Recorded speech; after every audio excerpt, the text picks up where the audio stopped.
Good evening সবাইকে। Welcome ক্লাসে। চতুর্থ দিনের ক্লাস শুরু হচ্ছে টিচিং অ্যাপটিটিউড। শুরু থেকে বারবার বলে এসেছি যে টিচিং অ্যাপটিটিউড আমাদের জেনারেল পেপারের মধ্যে সব থেকে গুরুত্বপূর্ণ। কি হিসাবে না, মার্কস, টোটাল মার্কস এই ইউনিট থেকে সব থেকে বেশি আসবে। তুলনামূলক প্রায় থিওরি পেপার, দুটো একটা জায়গা বাদ দিলে, যেমন আইকিউ বা এই জাতীয় জায়গা বাদ দিলে বাকি পুরোটাই থিওরি বেসড একটা সাবজেক্ট। ম্যাডাম জয়েন করে গেলে আমরা স্টার্ট করে দেবো, এখনো 1 মিনিট বাকি আছে হাতে। আর নেক্সট যেটা বলার, সিক্রেট কোড যারা পাঠাচ্ছ তাদের সবার কাছে সবকিছু পৌঁছে যাচ্ছে। বলবো যে অবশ্যই কমেন্ট বক্সটা যেন অপব্যবহার না হয়, এটা খেয়াল রেখো। আর একটা কথা, যে বেশ কয়েকজন আমাকে জানিয়েছিলেন, বারবার জানিয়েছে, এখানে লাইভ ক্লাসে কমেন্ট বক্সে জানিয়েছো, পার্সোনালি ফোন মেসেজ করে বারবার বলেছো যে প্রথম দিন বা দ্বিতীয় দিন এরকম টাইপের ক্লাস, এরকম কিছু। তো বলে দিচ্ছি, প্রথম 3টে ক্লাস, ভুল বললাম, প্রথম 2টো ক্লাসের রেকর্ডিং বা স্টাডি মেটেরিয়াল আরেকবার শেয়ার করা হবে। অর্থাৎ শুধুমাত্র রিসার্চ অ্যাপটিটিউড এটা রিপিট করা হচ্ছে না। প্রথম দিনের যেটা ক্লাসটা ছিল জেনারেল ডিসকাশন এবং রিজনিং, ওই ক্লাসটা, এবং দ্বিতীয় ক্লাস অর্থাৎ কমিউনিকেশন, এই 2টো ক্লাসের রেকর্ডিং বা স্টাডি মেটেরিয়াল রিপিট করে দেওয়া হবে। অর্থাৎ যারা কোনো কারণে মিস করে গেছো বা লাইভ ক্লাস জয়েন করতে পারোনি, বা লাইভ ক্লাস ছিলে কোনো কারণে বুঝতে পারোনি সিক্রেট কোড ব্যাপারটা কি বা কোনো কিছু, তাদের সাথে আরো একবার বলেছি যে এই রেকর্ড ক্লাস বা স্টাডি মেটেরিয়াল আরো একবার শেয়ার করা হবে প্রথম দুদিনের ক্লাসের। অর্থাৎ সাবজেক্ট হিসেবে রিজনিং এবং কমিউনিকেশন, এই 2টো ক্লাসের রেকর্ডিং বা স্টাডি মেটেরিয়াল দ্বিতীয়বার শেয়ার করে দেওয়া হবে। ঠিক আছে? আশা করি অনেকের ক্ষেত্রে প্রবলেম সলভ হবে, কিছুটা হলেও রিলিফ পাওয়া যাবে, এই আর কি। যাই হোক, নেক্সট যেটা বলার, যে প্রত্যেকে লাইভ ক্লাসটা একদম শেষ পর্যন্ত মন দিয়ে করো। ক্লাস যেখানে শেষ হবে, বা ম্যাডাম যেখানে ক্লাস শেষ করবেন, আমি সেখান থেকে জয়েন করবো, এবং তারপর যতটুকু যা দরকার সেরকম ভাবে করবো। আবার তোমাদের দিক থেকে যেরকম যা রেগুলার কোঅপারেশন থাকে, আবারও বলছি আন্তরিকভাবে কৃতজ্ঞতা সবার প্রতি, বিশেষ করে যারা অন্তত আমাদেরকে এতটা সাহায্য করছো। কারণ শুধুমাত্র থ্যাংক ইউ বা শুধুমাত্র উপকার করছে এটা বললেও ভুল বলা হবে।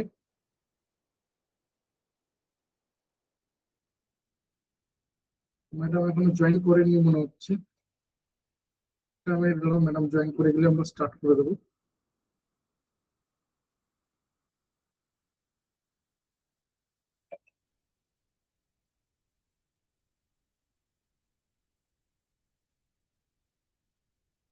একটু ওয়েট করে যাই, ম্যাডাম জয়েন করে গেলে আমরা স্টার্ট করে দেবো।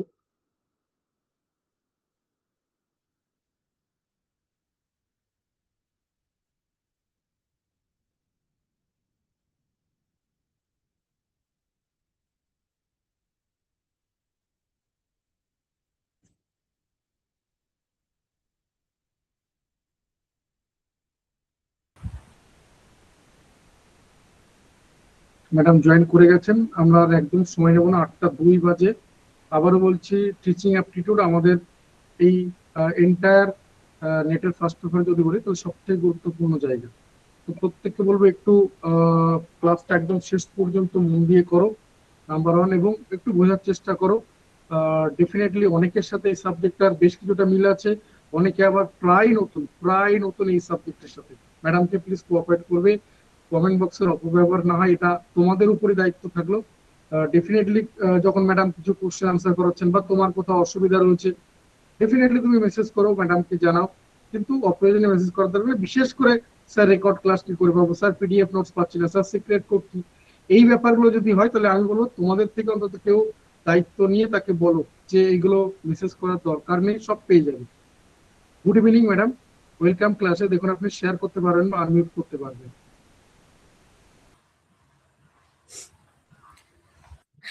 হ্যাঁ sir, thank you. Thank you madam, thank you.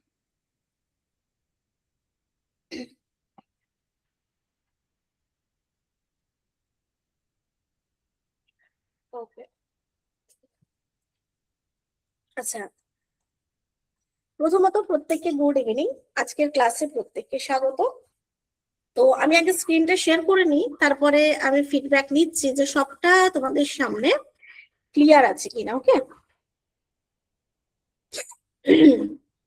এক সেকেন্ড, আমি আগে শেয়ারটা করি।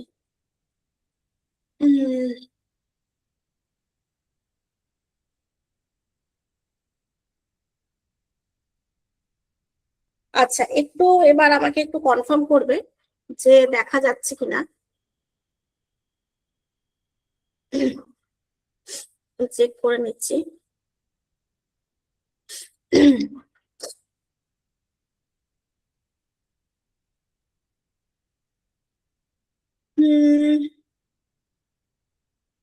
ওকে okay okay okay, thank you thank you.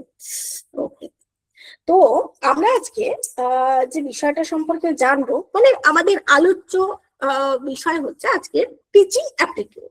তো এই বিষয় সম্পর্কে আমরা কম বেশি প্রত্যেকেই জানি যে এই টিচিং অ্যাপটিটিউড কি।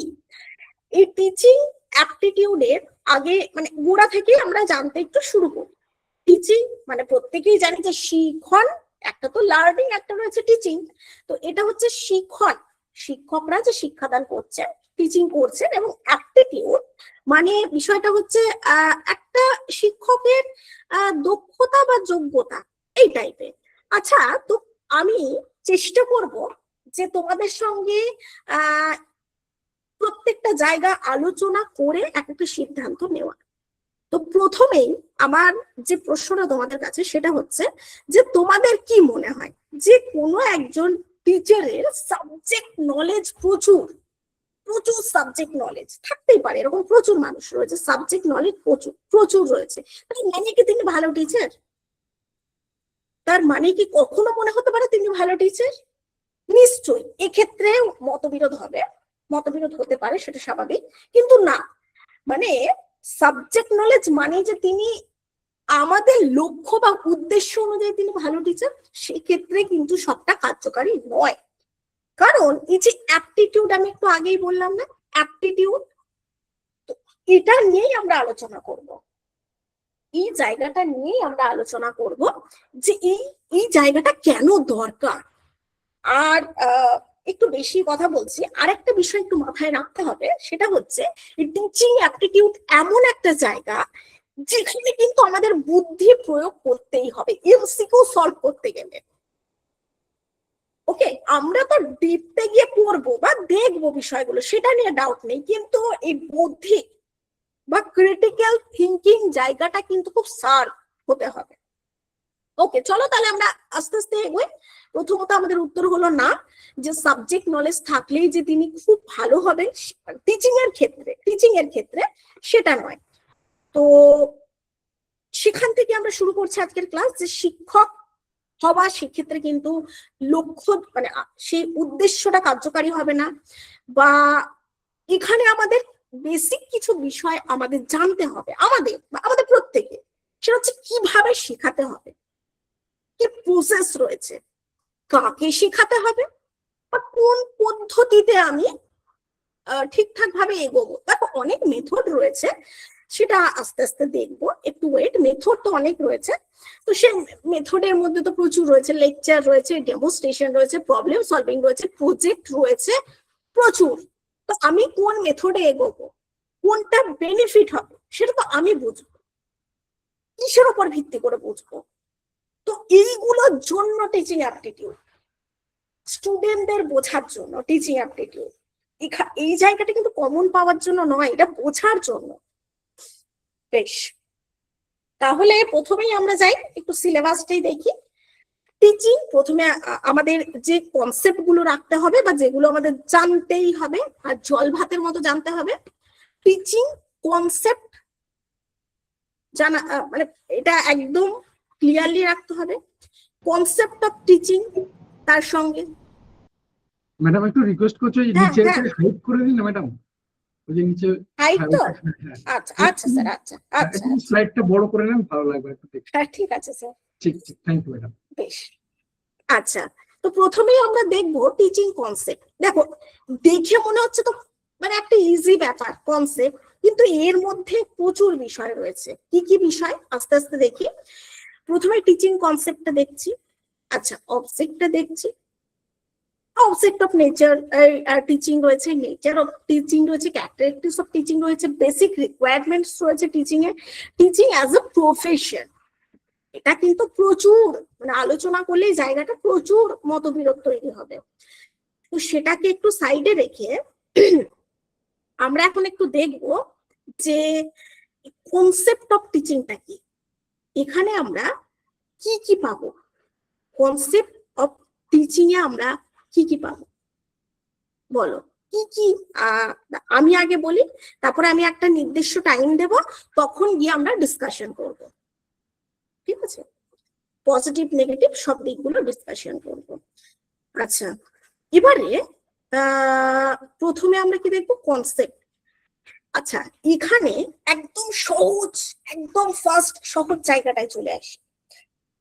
আবারও বলছি তোমাদের কাছে, আবারও প্রশ্ন করছি, যদি কোনো টিচার শুধু ইনফরমেশন দিচ্ছে, শুধু আমি না, কোনো টিচার শুধু ইনফরমেশন দিচ্ছে বা শুধু তথ্য বলছে, তো সেটা কি টিচিং? এই যে টিচার, যে টিচিং কনসেপ্টে আমরা এটা যাবো, সেটা teaching?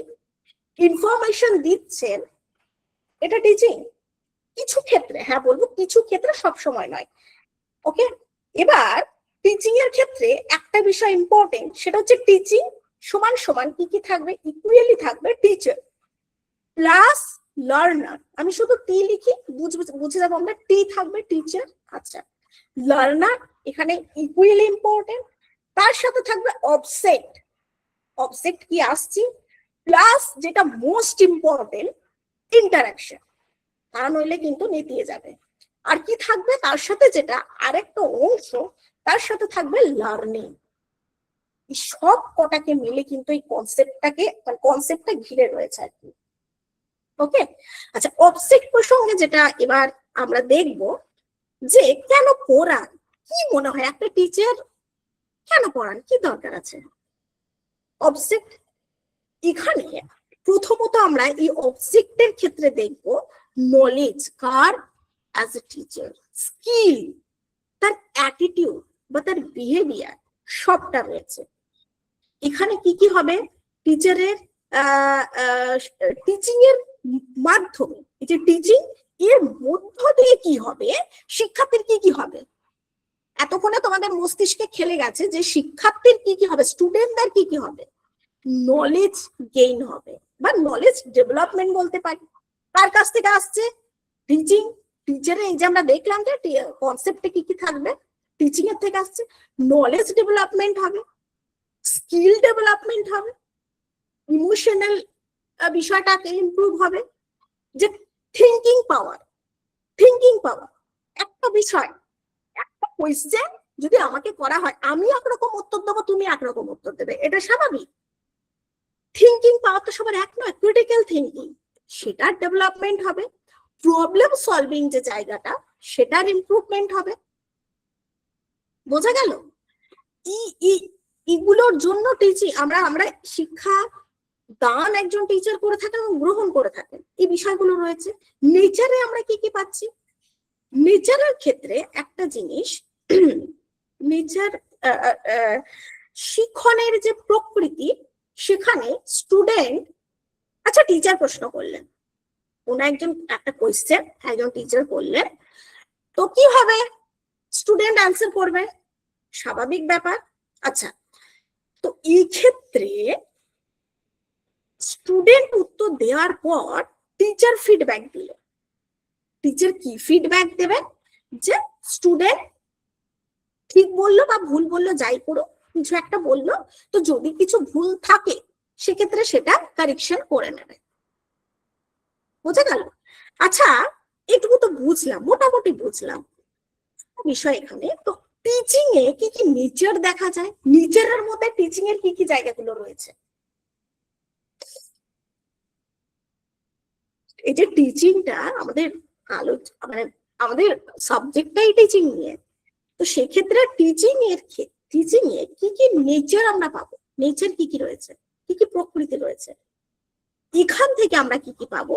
Teaching is a social process, সোশ্যালের বাইরে গিয়ে টিচিং করলে সেটা কখনোই কার্যকারী হবে না, একদমই না।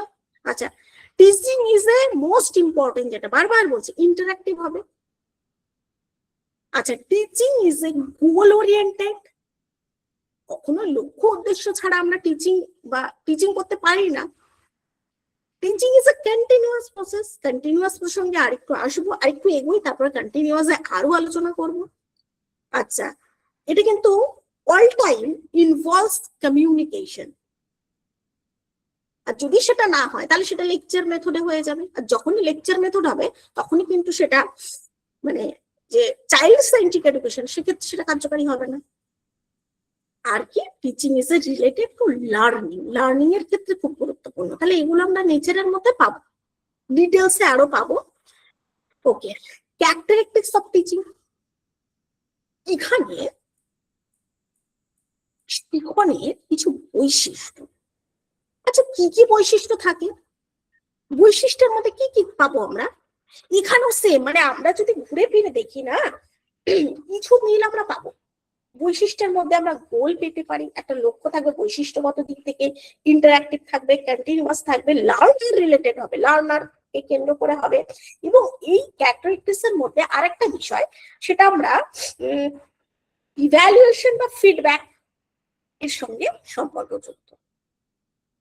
ওকে, আচ্ছা, বেসিক রিকোয়ারমেন্টস অফ টিচিং। আচ্ছা, এখানে একটা জিনিস তোমরা একটু ভাবো, মানে একটু একটু কষ্ট করে ভাবো বেসিক রিকোয়ারমেন্টস এ, যে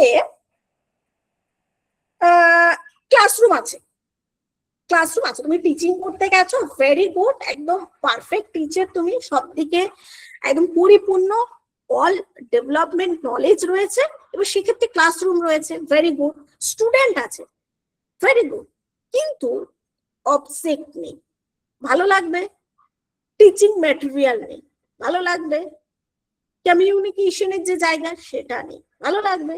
ইফেক্টিভ টিচিং পসিবল, যে উদ্দেশ্যটা নিয়ে আমি গেলাম সেটা পসিবল না। এখান থেকে একটু একটু কষ্ট করে একটু ভাবো, হয়তো মনে হচ্ছে খুব পাতি, খুব সোজা, কিন্তু এখান থেকে যখন এমসিকিউ আসবে না, আমি ক্লাসের প্রথমে একটা কথা বললাম যে টিচিং অ্যাপটিটিউড কিন্তু কমনের জায়গা নয়, টিচিং অ্যাপটিটিউড কিন্তু বোঝার জায়গা। এবং যতই তুমি পড়ে কমনের মতো চাও না কেন, তোমাকে বুদ্ধি কিন্তু প্রয়োগ করতেই হবে এমসিকিউ সলভে। প্রত্যেকটা এমসিকিউ কিন্তু সেই থিঙ্কিং পাওয়ারেরই থাকবে, চিন্তন শক্তি প্রয়োগ করতেই হবে। কাজে আবার একটু আমি বলছি, তাহলে কি ইফেক্টিভ টিচিং কি পসিবল? পসিবল নয়, একদমই পসিবল নয়। কারণ টিচিং এ টিচার যেমন ইম্পর্টেন্ট, এখানে লার্নার যেমন ইম্পর্টেন্ট, অবজেক্ট যেমন important, content important, teaching method important, learning environment important, teaching AIDS important, প্রত্যেকটা ইকুয়াল ইম্পর্টেন্ট। একটার কমতি থাকলেই কিন্তু সেটা কিন্তু কার্যকারী হবে না বা একটু ফেলিওর হয়ে যাবে। আচ্ছা, তারপরে কি রয়েছে, টিচিং অ্যাজ আ প্রফেশন। আচ্ছা, এই ক্লাসটা কেন করছো? একটা চাকরি চাই, এটা একটা বেসিক আমাদের দরকার।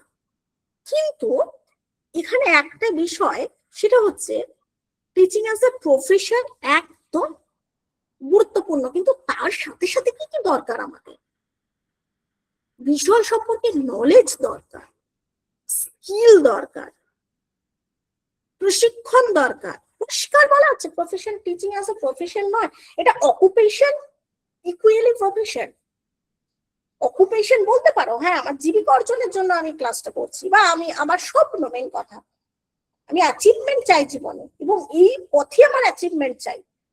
অকুপেশন জীবিকা অর্জন, কিন্তু প্রফেশন কিন্তু তা নয়। এখানে নলেজ এবং স্কিল বোথ ইকুয়াল ইম্পর্টেন্ট, প্রশিক্ষণ দরকার, ঠিক আছে।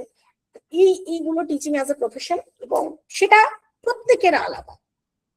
যদি আমরা আরেকটু অন্যভাবে আলোচনা করি, এটা প্রত্যেকের ক্ষেত্রে আলাদা আলাদা ব্যাখ্যা, আলাদা আলাদা সংজ্ঞা, আলাদা আলাদা ক্যারেক্টার, সবটা আলাদা আলাদা। যাই হোক, টিচিং অ্যাজ এ প্রফেশন আমরা পেলাম।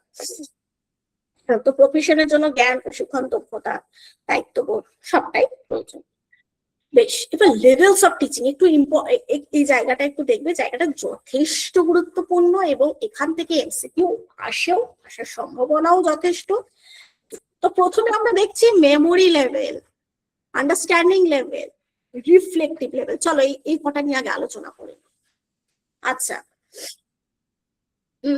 কি বলি এখন, দেশ কবে স্বাধীন হয়েছিল? দেশ কবে স্বাধীন হয়েছিল? একদম খুব ভালোভাবে বলছি, হ্যাঁ, ওভার অবজেক্ট। আমি একদম পাতি বাংলাতে তোমাদের প্রশ্ন করলাম, বলো। আমি একটা কথা বলি, দেখো, আমি যেই তোমাদের জিজ্ঞাসা করলাম আমাদের দেশ কবে স্বাধীন হয়েছিল, নাম্বার 1 আগে ভাবো।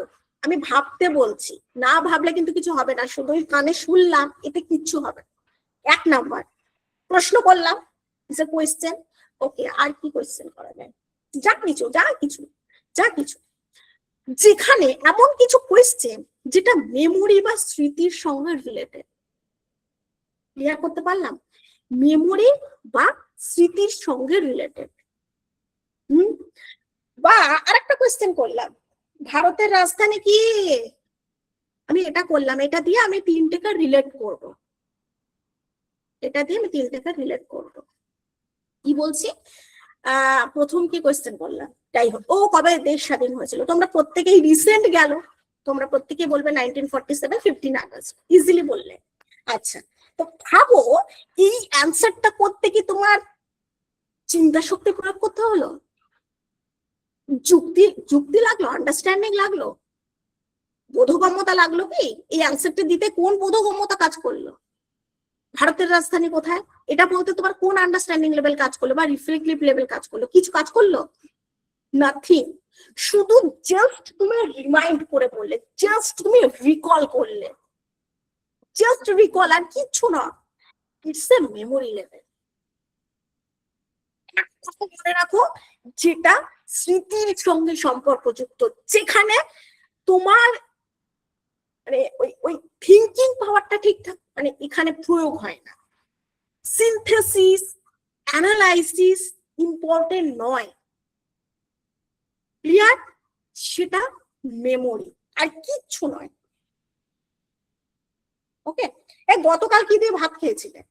এটা ইম্পর্টেন্ট কোয়েশ্চেন না, কিন্তু জিজ্ঞেস করলে তুমি রিমাইন্ডটা করতে পারছো, তুমি রিকল করতে পারছো, হ্যাঁ আমি গতকাল এই দিয়ে খাবার খেয়েছি, তাই তো?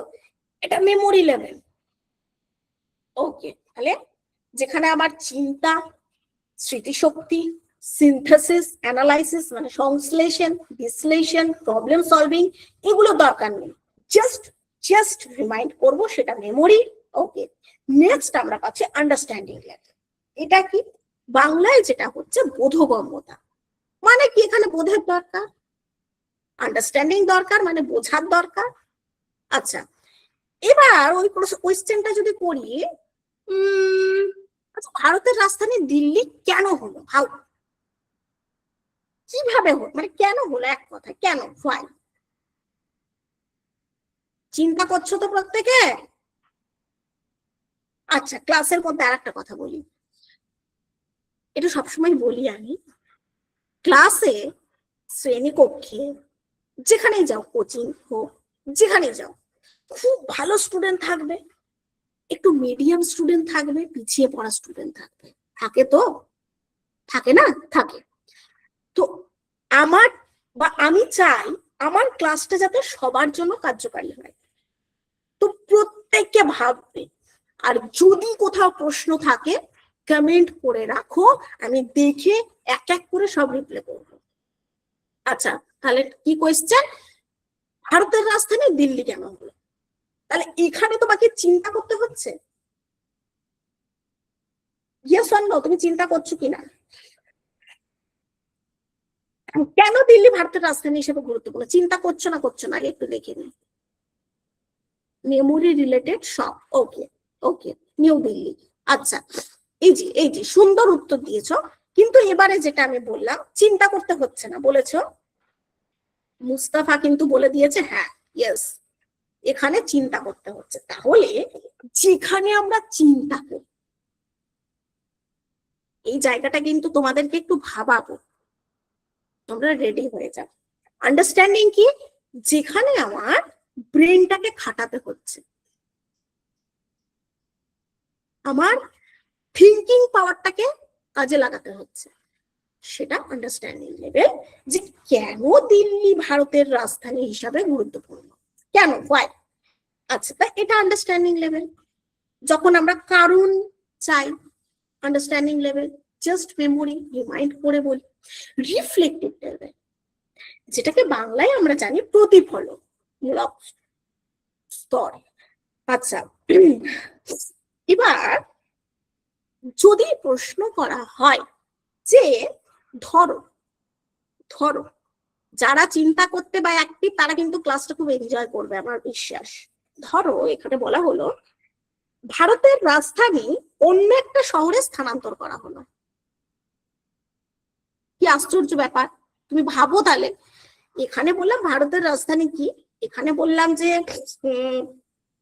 আচ্ছা কেন দিল্লি ভারতের রাজধানী হিসেবে গুরুত্বপূর্ণ, আর এখানে আমি জিজ্ঞেস করছি যে ভারতের রাজধানী যদি অন্য একটা শহরে স্থানান্তর করা হয় তাহলে কি হবে, সেটা যেখানেই হোক, যেখানে খুশি হোক, কোথায় হবে সেটা পরের কথা। যদি অন্য জায়গায় স্থানান্তর করা হয় কি কি পরিবর্তন হতে পারে, যুক্তি দিয়ে ব্যাখ্যা করো। রিজন, যুক্তি দিয়ে ব্যাখ্যা করো। সেটা কি হবে, সেটা হবে রিফ্লেক্টিভ লেভেল। তাহলে এখান থেকে যদি কোনো প্রশ্ন আসে আমরা ছেড়ে আসবো, একদম কনফিডেন্টলি জোর গলায় বলো না। আচ্ছা এবার তোমরা ভাবো, আমি আর ভাবতে পারবো না, মেমোরিটা ক্লিয়ার, ওকে। তা understanding level and reflective level ডিফারেন্সিয়েশনটা কি দেখি, কে কে জানে। মাঝে মধ্যে একটু প্রশ্ন তো করতে হবে। প্রশ্নটা কেন করি, কারণ শিক্ষার্থীদের, আমার স্টুডেন্টদের বিষয় সম্পর্কে দেখি কতটা ধারণা রয়েছে। তোমাদের ধারণার উপর আমার এগোতে হবে। আমি এগোবো আমার পরিপ্রেক্ষিতে নয়, আমার পার্সপেক্টিভে নয়, আমি এগোবো তোমাদের মতন করে, ওকে। এবং আমরা শ্রেণীকক্ষে বা ক্লাসরুমেও এই মেথডটা ইউজ করব। আমরা এগোবো স্টুডেন্টদের জন্য, নিজেদের জন্য নয়, বা নিজেদের সাবজেক্টিভ নলেজটা দেখানোর জন্যও নয়। তো ডিফারেন্সিয়েশনটা কি দেখি, কে কে বলছে একটু। Understanding level is very thoughtful, okay okay okay understanding. আর রিফ্লেক্টিভ সেটা কি বলছো, বুঝে প্রকাশ করা, ওকে ওকে। এর থেকেও আরো ডিপ আছে কিন্তু, আরো রিফ্লেক্টিভ লেভেলে লজিক দিয়ে থিঙ্কিং করতে হচ্ছে। বাহ বাহ, দেবপর্ণা, বাহ, বাবাই, বাহ, শুভদীপ, ভেরি গুড, অ্যাক্টিভ।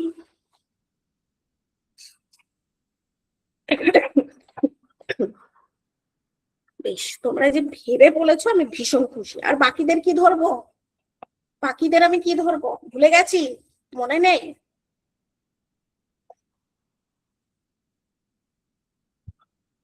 বেশ,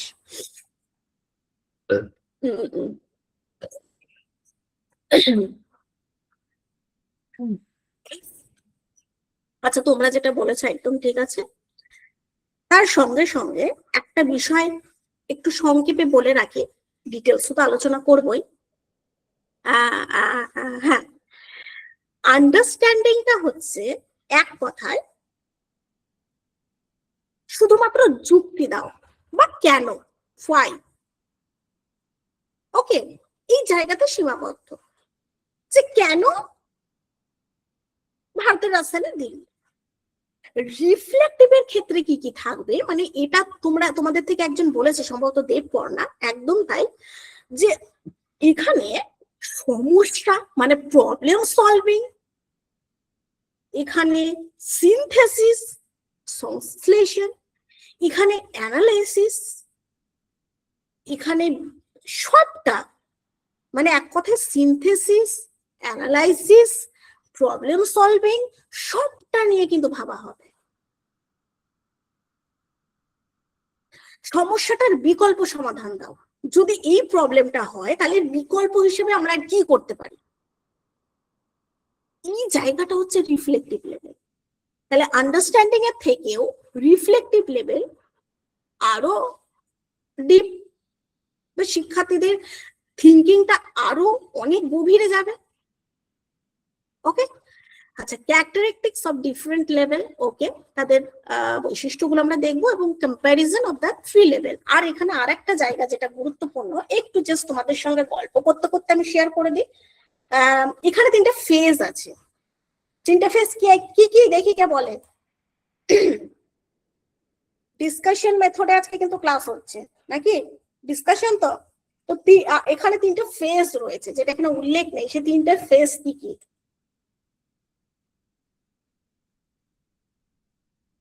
হ্যাঁ, ইনফরমেশন থেকে মনে রাখা যায়। এখানে তিনটে ফেজ আছে, কি কি কারো মনে আছে? তোমরা একদম অ্যাক্টিভলি উত্তর দিচ্ছ, তার জন্য প্রত্যেককে thank you, thank you so much. তোমরা এই যে ভাবছো, প্রত্যেকটা জায়গা ভাবছো, ভেবে যে উত্তর করছো বা অ্যাক্টিভলি বলছো, তার জন্য থ্যাংক ইউ। এবার বলো তিনটে ফেজ দেখি কার কার মনে আছে, জাস্ট একবার চেক করে নেব, জাস্ট একবার চেক করে নেবো। Thank you. আচ্ছা, রিফ্লেক্টিভ আন্ডারস্ট্যান্ডিং মেমোরি, এটা তো আমি বললাম বেটা, এর বাইরে আর একটা বিষয় রয়েছে তো, ভুলে গেছি, ভুলে গেছি, আমি বলছি।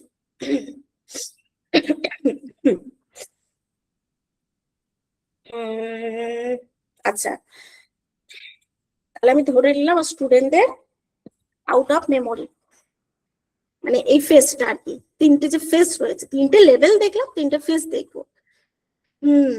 মনে করো একটু, pre active, interactive, post active, মনে আছে?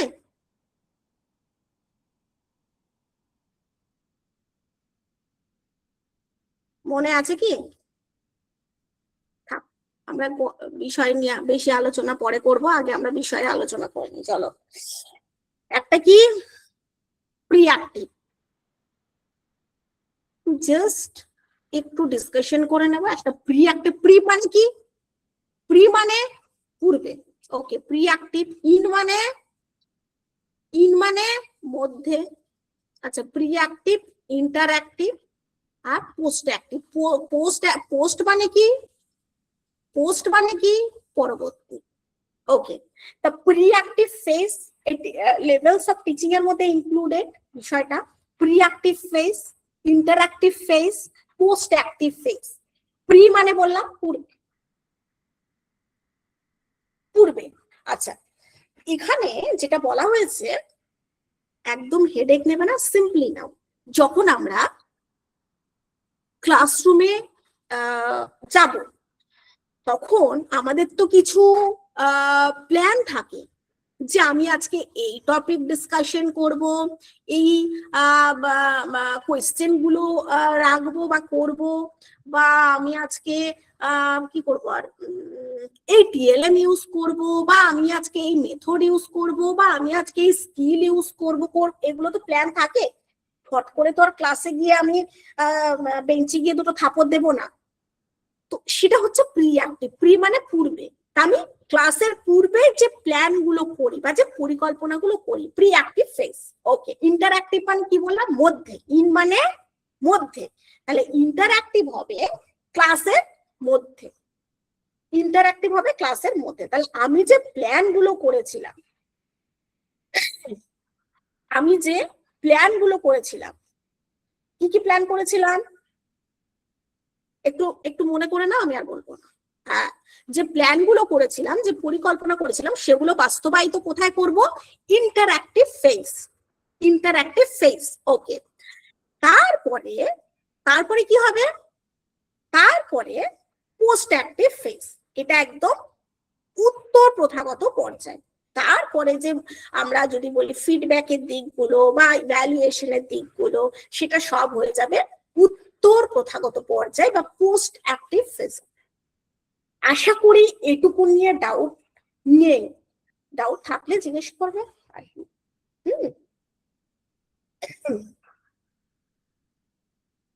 ওকে, এরপরে আমরা কি দেখব?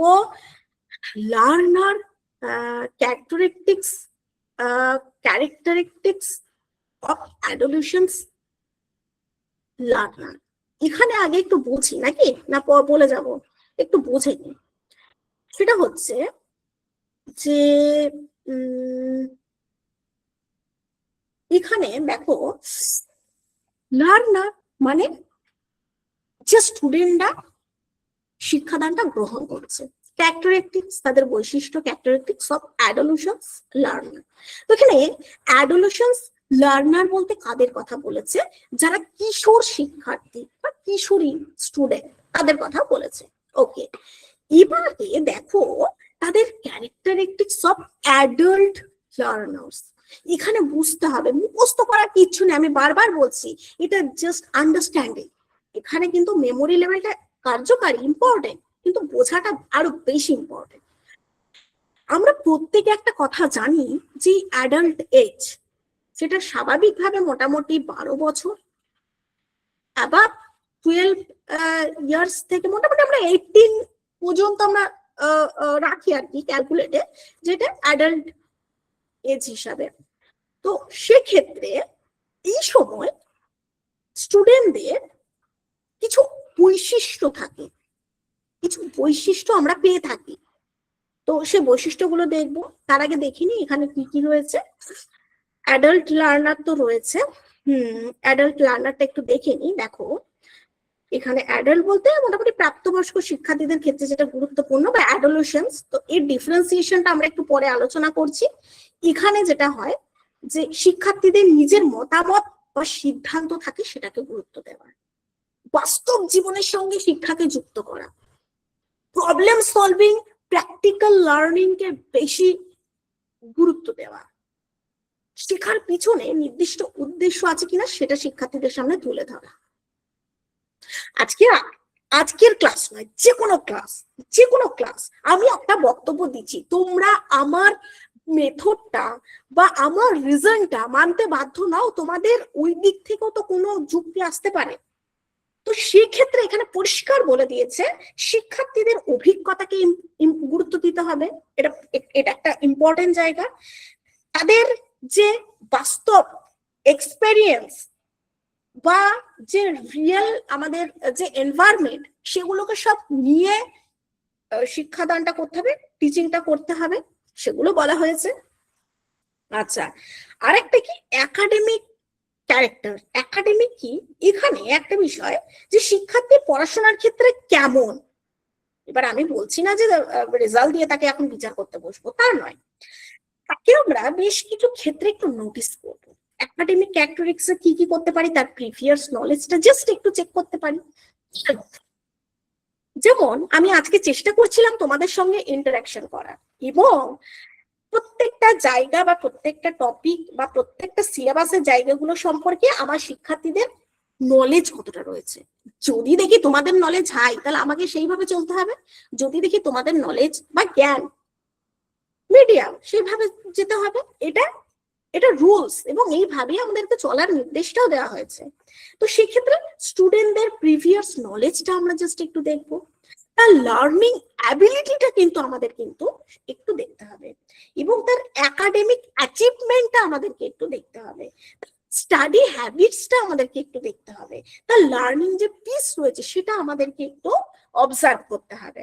এগুলো কিন্তু আমাদের করতে হবে। এবং তার আরেকটা বিষয় এখানে মানে ভীষণ গুরুত্বপূর্ণ, সেটা হচ্ছে ইন্ডিভিজুয়াল ডিফারেন্স। প্রত্যেকের থেকে আলাদা। আজকের ক্লাসেও আমি বলতে পারি যতজন ক্লাস করছে প্রত্যেকে আলাদা, প্রত্যেকের আজকের ক্লাসের পরিপ্রেক্ষিতে 10 জনের মধ্যে 10 রকম ভিন্ন হবে, কারণ ওই যে ইন্ডিভিজুয়াল ডিফারেন্স। তো সেই জায়গাটাও আমাদের ক্যাচ করতে হবে, সেটাও কি আমাদের নোটিস করতে হবে, সেটাও অবজারভেশন করতে হবে। সোশ্যাল ক্যারেক্টার বলতে, সোশ্যাল ক্যারেক্টারিস্টিক্স বলতে শিক্ষার্থী অন্যদের সঙ্গে কিভাবে সম্পর্ক স্থাপন করছে। কেউ, আবারও বলছি, ইন্ডিভিজুয়াল ডিফারেন্স, কেউ কারোর মতো নয়। তাদের পিওর রিলেশনশিপ, সহপাঠীদের সঙ্গে তাদের সম্পর্ক, তাদের কোঅপারেশন বা তাদের কমিউনিকেশন, তাদের গ্রুপ পার্টিসিপেশন, তাদের সোশ্যাল অ্যাডজাস্টমেন্ট, অল অ্যাবাউট সমস্তটা দেখতে হবে। ইমোশনাল, আচ্ছা ইমোশনাল দিক থেকে কেউ কারোর মতো, হ্যাঁ আজকে আমি পূর্ণ বা প্রাপ্তবয়স্ক হয়ে বলছি, ইমোশনাল দিক থেকে কেউ কারোর মতো নয়। একটা স্বাভাবিক কথা বললে আমি খুব সিরিয়াসলি নিয়ে ফেলি, এটা আমার ব্যক্তিগত চারিত্রিক দিক। আমার মতো অনেকে আছে, আবার অনেকে উড়িয়ে দেয়। তো প্রত্যেকটা স্টুডেন্ট ইমোশনালের দিকটাকেও কিন্তু আমাদেরকে কিন্তু দেখভাল করতে হবে। এবার ইমোশনালের মধ্যে কি কি রয়েছে, ইমোশনাল এর বাংলা টার্মটা কি অনেকে জানি, অনেকে জানি না। আবেগগত দিক, বা অনেক জায়গায় আমরা পেয়ে থাকি প্রক্ষ,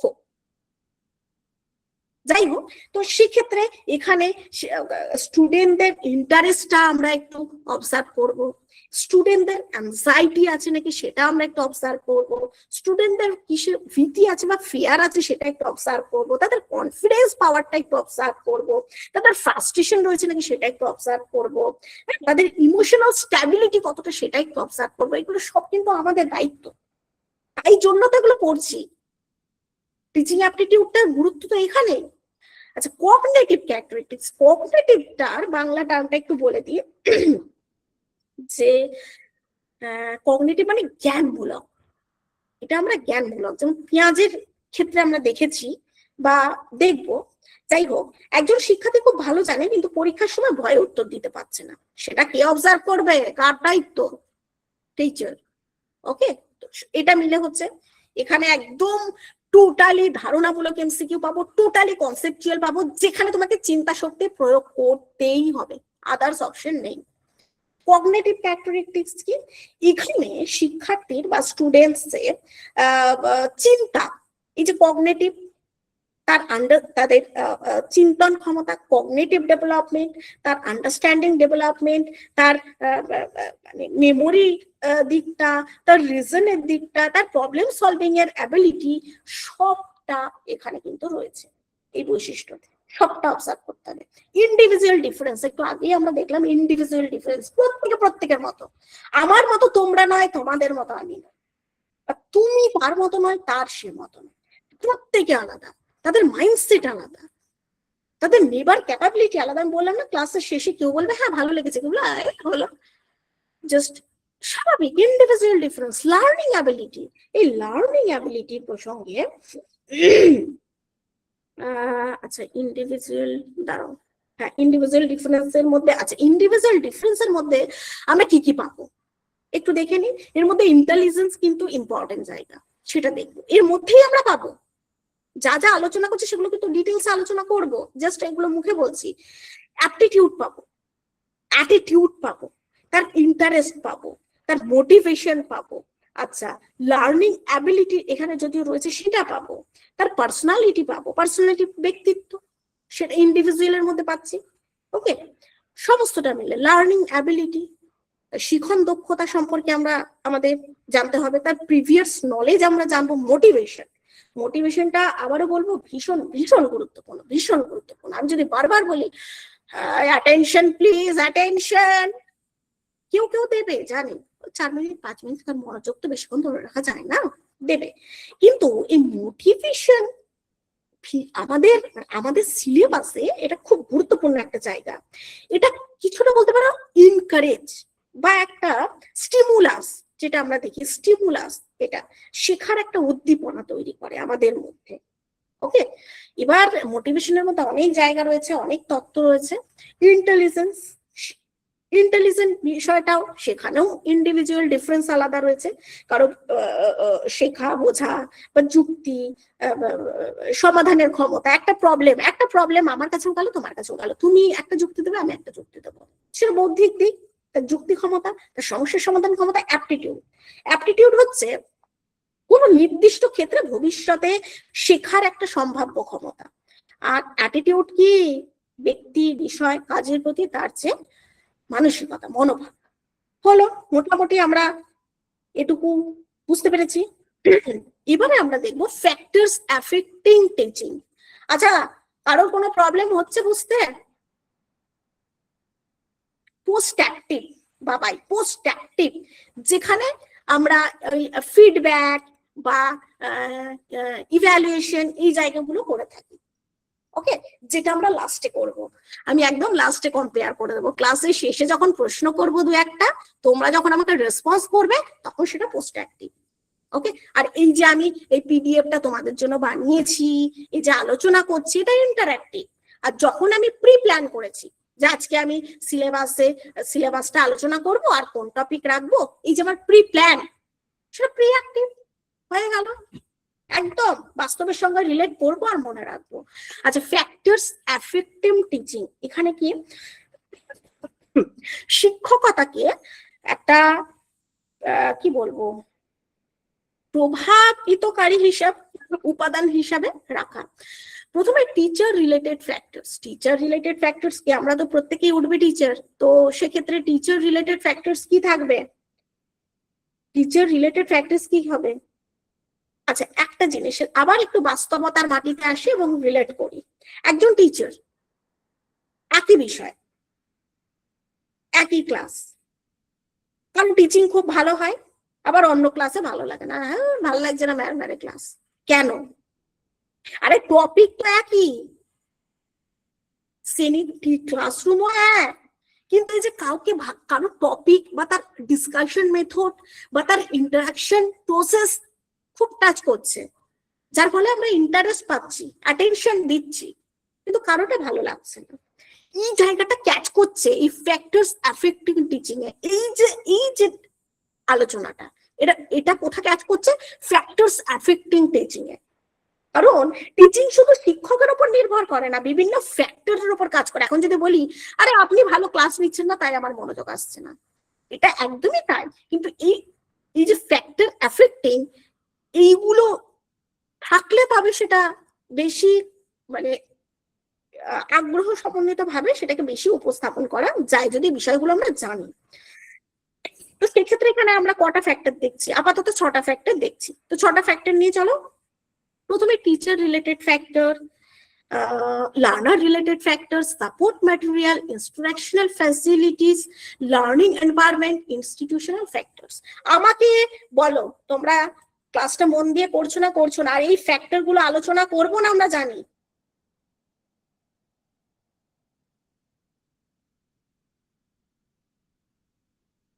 আলোচনা করবো না আমরা জানি, এটারও একটা কারণ আছে প্রশ্নটা করার। আমার স্টুডেন্টদের দেখি অ্যাবিলিটিটা একটু জানা হয়ে যাবে। আচ্ছা আচ্ছা আচ্ছা, অর্পিতা দেবপর্ণা বলছে করুন, আলোচনা করুন, ঠিক আছে, ওয়ান লাইন হলো বলে দিন। চলো চলো, তোমাদের কথাই শিরোধার্য। এই যে আমাদের ইন্টারাকশন হচ্ছে, খুব ভালো লাগছে। চলো তাহলে আবার গল্প শুরু করি। আচ্ছা, প্রথমেই আমরা দেখবো এখানে কি, টিচার রিলেটেড ফ্যাক্টরস। চোখ বন্ধ করে এখানে আমরা দেখবো যে subject knowledge, teacher related factors, এখানে কি কি থাকবে? টিচার রিলেটেড ফ্যাক্টরস এর মধ্যে কি কি থাকবে? সাবজেক্ট নলেজ থাকবে, টিচিং স্কিল থাকবে। দেখো স্কিল অনেক রয়েছে, এবার স্কিলে আমি আরেকদিন আলোচনা করব কি কি স্কিল রয়েছে। অনেক স্কিল রয়েছে। কমিউনিকেশন স্কিল, আজকে যদি কমিউনিকেশন না হয় যে কোনো ক্লাস স্টুডেন্টরা একটা টাইম গিয়ে বোর ফিল করবে। যখন দেখবে আমরা কোথাও গুরুত্ব পাই সেখানে আমরা বেশি মনোযোগ দিয়ে থাকি, কারণ আমরা জানি এখানে আমার ইম্পর্টেন্স রয়েছে। কাজেই সেজন্য কমিউনিকেশন স্কিলটা গুরুত্বপূর্ণ। কারণ কমিউনিকেশন কি হচ্ছে, স্টুডেন্টদের মনোভাবটা আমরা জানতে পারছি, যখনই তার মনোভাবটা জানতে পারছি তখনই সেই জায়গাটাকে ক্যাচ করে আমরা ডিসকাশনটাকে কন্টিনিউ করতে পারছি। কাজেই কমিউনিকেশন স্কিল হোক, টিচিং স্কিল হোক, সাবজেক্টিভ নলেজ হোক, পার্সোনালিটি হোক, অ্যাটিটিউড হোক, মোটিভেশন হোক, এক্সপিরিয়েন্স হোক, ক্লাসরুম ম্যানেজমেন্ট হোক এবং টিচিং মেথড হোক, সবটা টিচার রিলেটেড ফ্যাক্টরস এ included. Next, learner related factors কি? তাহলে লার্নার রিলেটেড ফ্যাক্টরস হচ্ছে শিক্ষার্থীর দিক থেকে এটা আমরা দেখতে পাচ্ছি।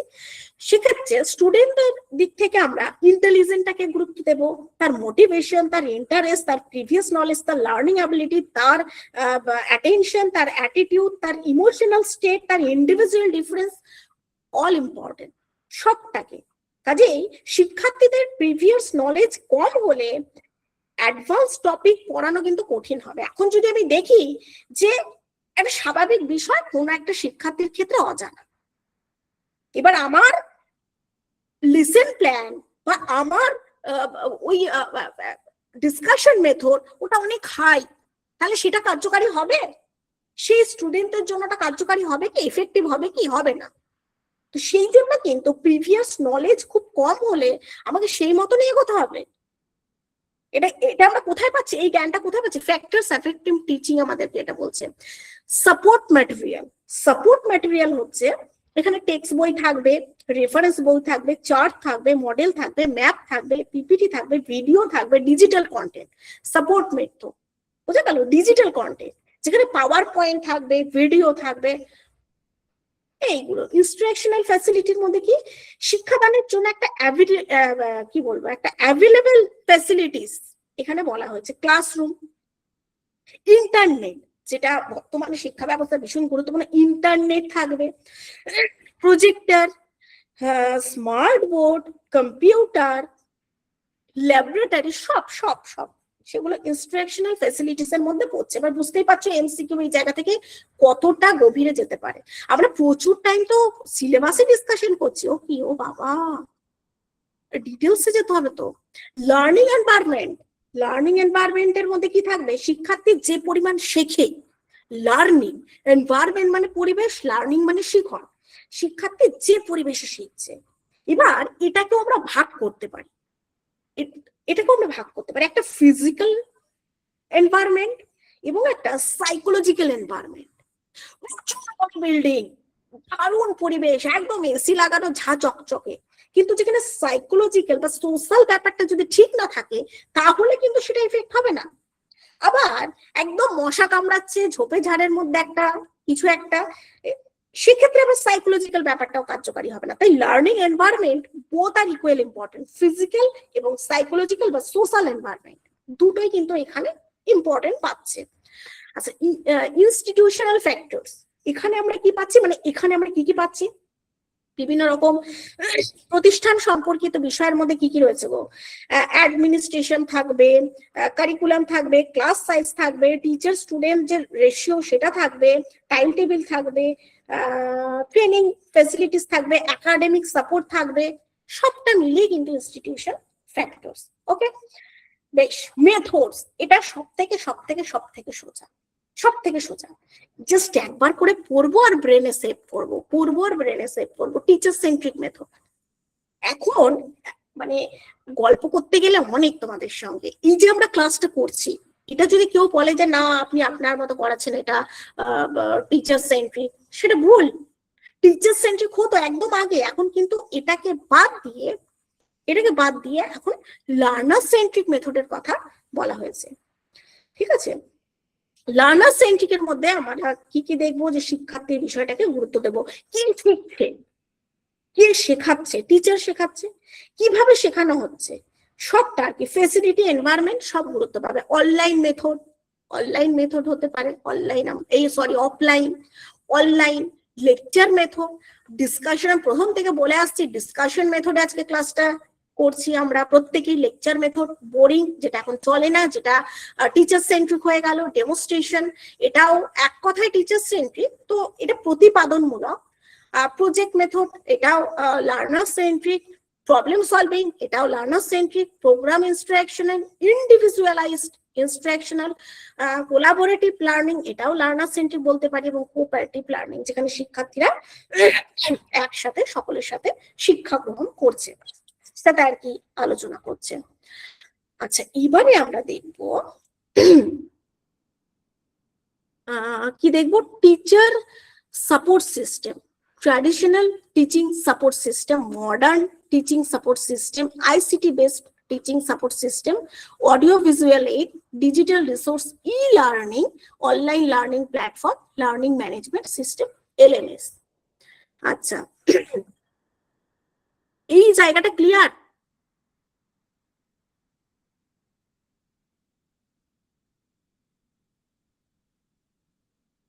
এই জায়গাটা ক্লিয়ার?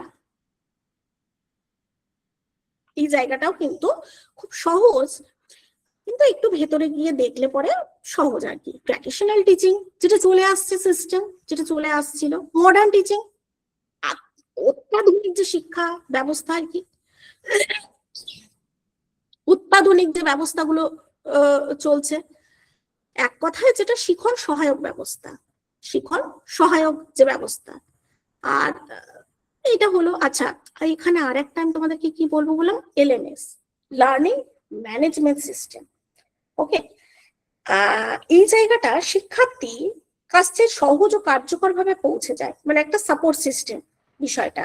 আর আরেকটা গুগল ক্লাসরুম, আচ্ছা এটাও তো আমরা বলতে পারি না, online base Google classroom, online learning platform, যেটা অডিও ভিডিও ভিজুয়াল এইডস হিসাবে, ভিডিওর মধ্যে audio visual aids, Google classroom যেটা অনলাইন প্ল্যাটফর্ম, তারপরে চার্ট মডেল, টিচিং এইড, ব্ল্যাকবোর্ডটা ট্র্যাডিশনাল সাপোর্ট সবসময়ের জন্য। আচ্ছা, আরেকটা ট্র্যাডিশনাল টিচিং এর মধ্যে সাপোর্ট সিস্টেমের মধ্যে এক্সাম্পল স্বরূপ আমরা এখানে বলতে পারি blackboard, chalk, text book, notebook, printed material, chart, map, model, flash card, সবটা। ওকে, আচ্ছা ঠিক আছে, এবার জাস্ট এই জায়গাটা আলোচনা করে আমরা আজকে ডিটেলসে যাব। ইভ্যালুয়েশন সিস্টেম, এখান থেকে প্রচুর প্রশ্ন আসে এবং এটা ভীষণ গুরুত্বপূর্ণ, খুবই গুরুত্বপূর্ণ। Evaluation system, concept of evaluation, মূল্যায়ন। কি মূল্যায়ন হবে? আমি তো অনেক কথা বললাম, তোমাদের থেকে জাস্ট একটু বলে দাও কি মূল্যায়ন হবে। তোমাদের কথাতেই সিলেবাসটা অনেকটা আলোচনা হলো, ডিটেলসে যেতে হবে। এবার বলো আমাকে মূল্যায়নটা কি হবে, ভাবতে থাকো, আমি বলতে থাকি। মূল্যায়ন হবে স্টুডেন্টসের কনসেপ্ট অফ ইভ্যালুয়েশন। ইভ্যালুয়েশন মানে কি? ইভ্যালুয়েশন হচ্ছে বাংলায় মূল্যায়ন। কি মূল্যায়ন করব? শিক্ষার্থীর অগ্রগতি, স্টুডেন্টস মানে ইমপ্রুভমেন্ট হতে পারে বা তার কোনো অবনতি হতে পারে। অবনতি মানে হয়তো কোনো ক্লাসে একটু কম নাম্বার পেয়েছে বা যে কোনো একটা কিছু এক্সট্রা কারিকুলার, যে কোনো কিছু। তো যখন সামগ্রিক ভাবে তাকে ইভ্যালুয়েট করব, মেজারমেন্ট মানে পরিমাপ করা, আমি আসছি একটু পরে। অ্যাসেসমেন্ট, টেস্ট অ্যান্ড এক্সামিনেশন, ঠিক আছে, examination, formative evaluation, summative evaluation, diagnostic evaluation, placement evaluation, criterion reference evaluation, norm reference evaluation, continuous evaluation, feedback evaluation technique. চলো এগুলো নিয়ে আমি এখন একটু আলোচনা করি। আমি একটা পিপিটি একটু চেক করে নিই, পিপিটিটা সামনে নেই এখন, দাঁড়াও, এটা কি?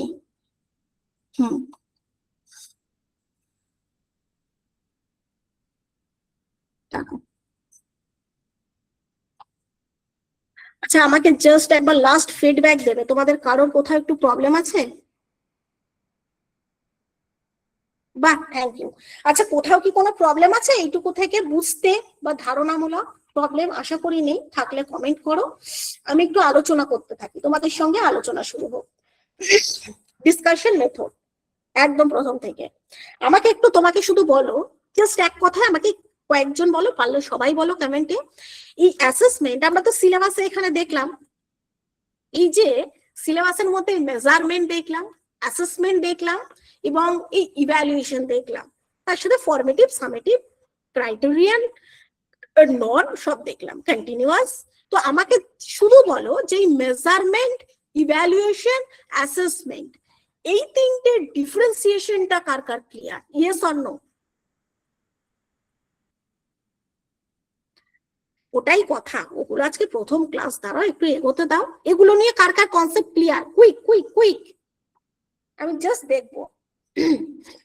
না মানে তো ক্লিয়ার নেই, ক্লিয়ার নেই। মাধুরী বলছে learner related factors clear ma'am. আচ্ছা, না না আমি সেটা বলিনি, বলছি কি এই অ্যাসেসমেন্ট, ইভ্যালুয়েশন আর মেজারমেন্ট, এই তিনটে জায়গাকে ক্লিয়ার?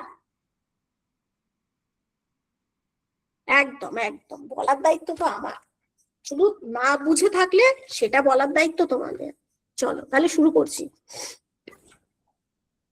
প্রথমে আমি সংজ্ঞাতে একটু পরে আসছি, আগে আমরা একটু আলোচনা করে নিই, তাহলে সংজ্ঞাগুলো সহজ হয়ে যাবে।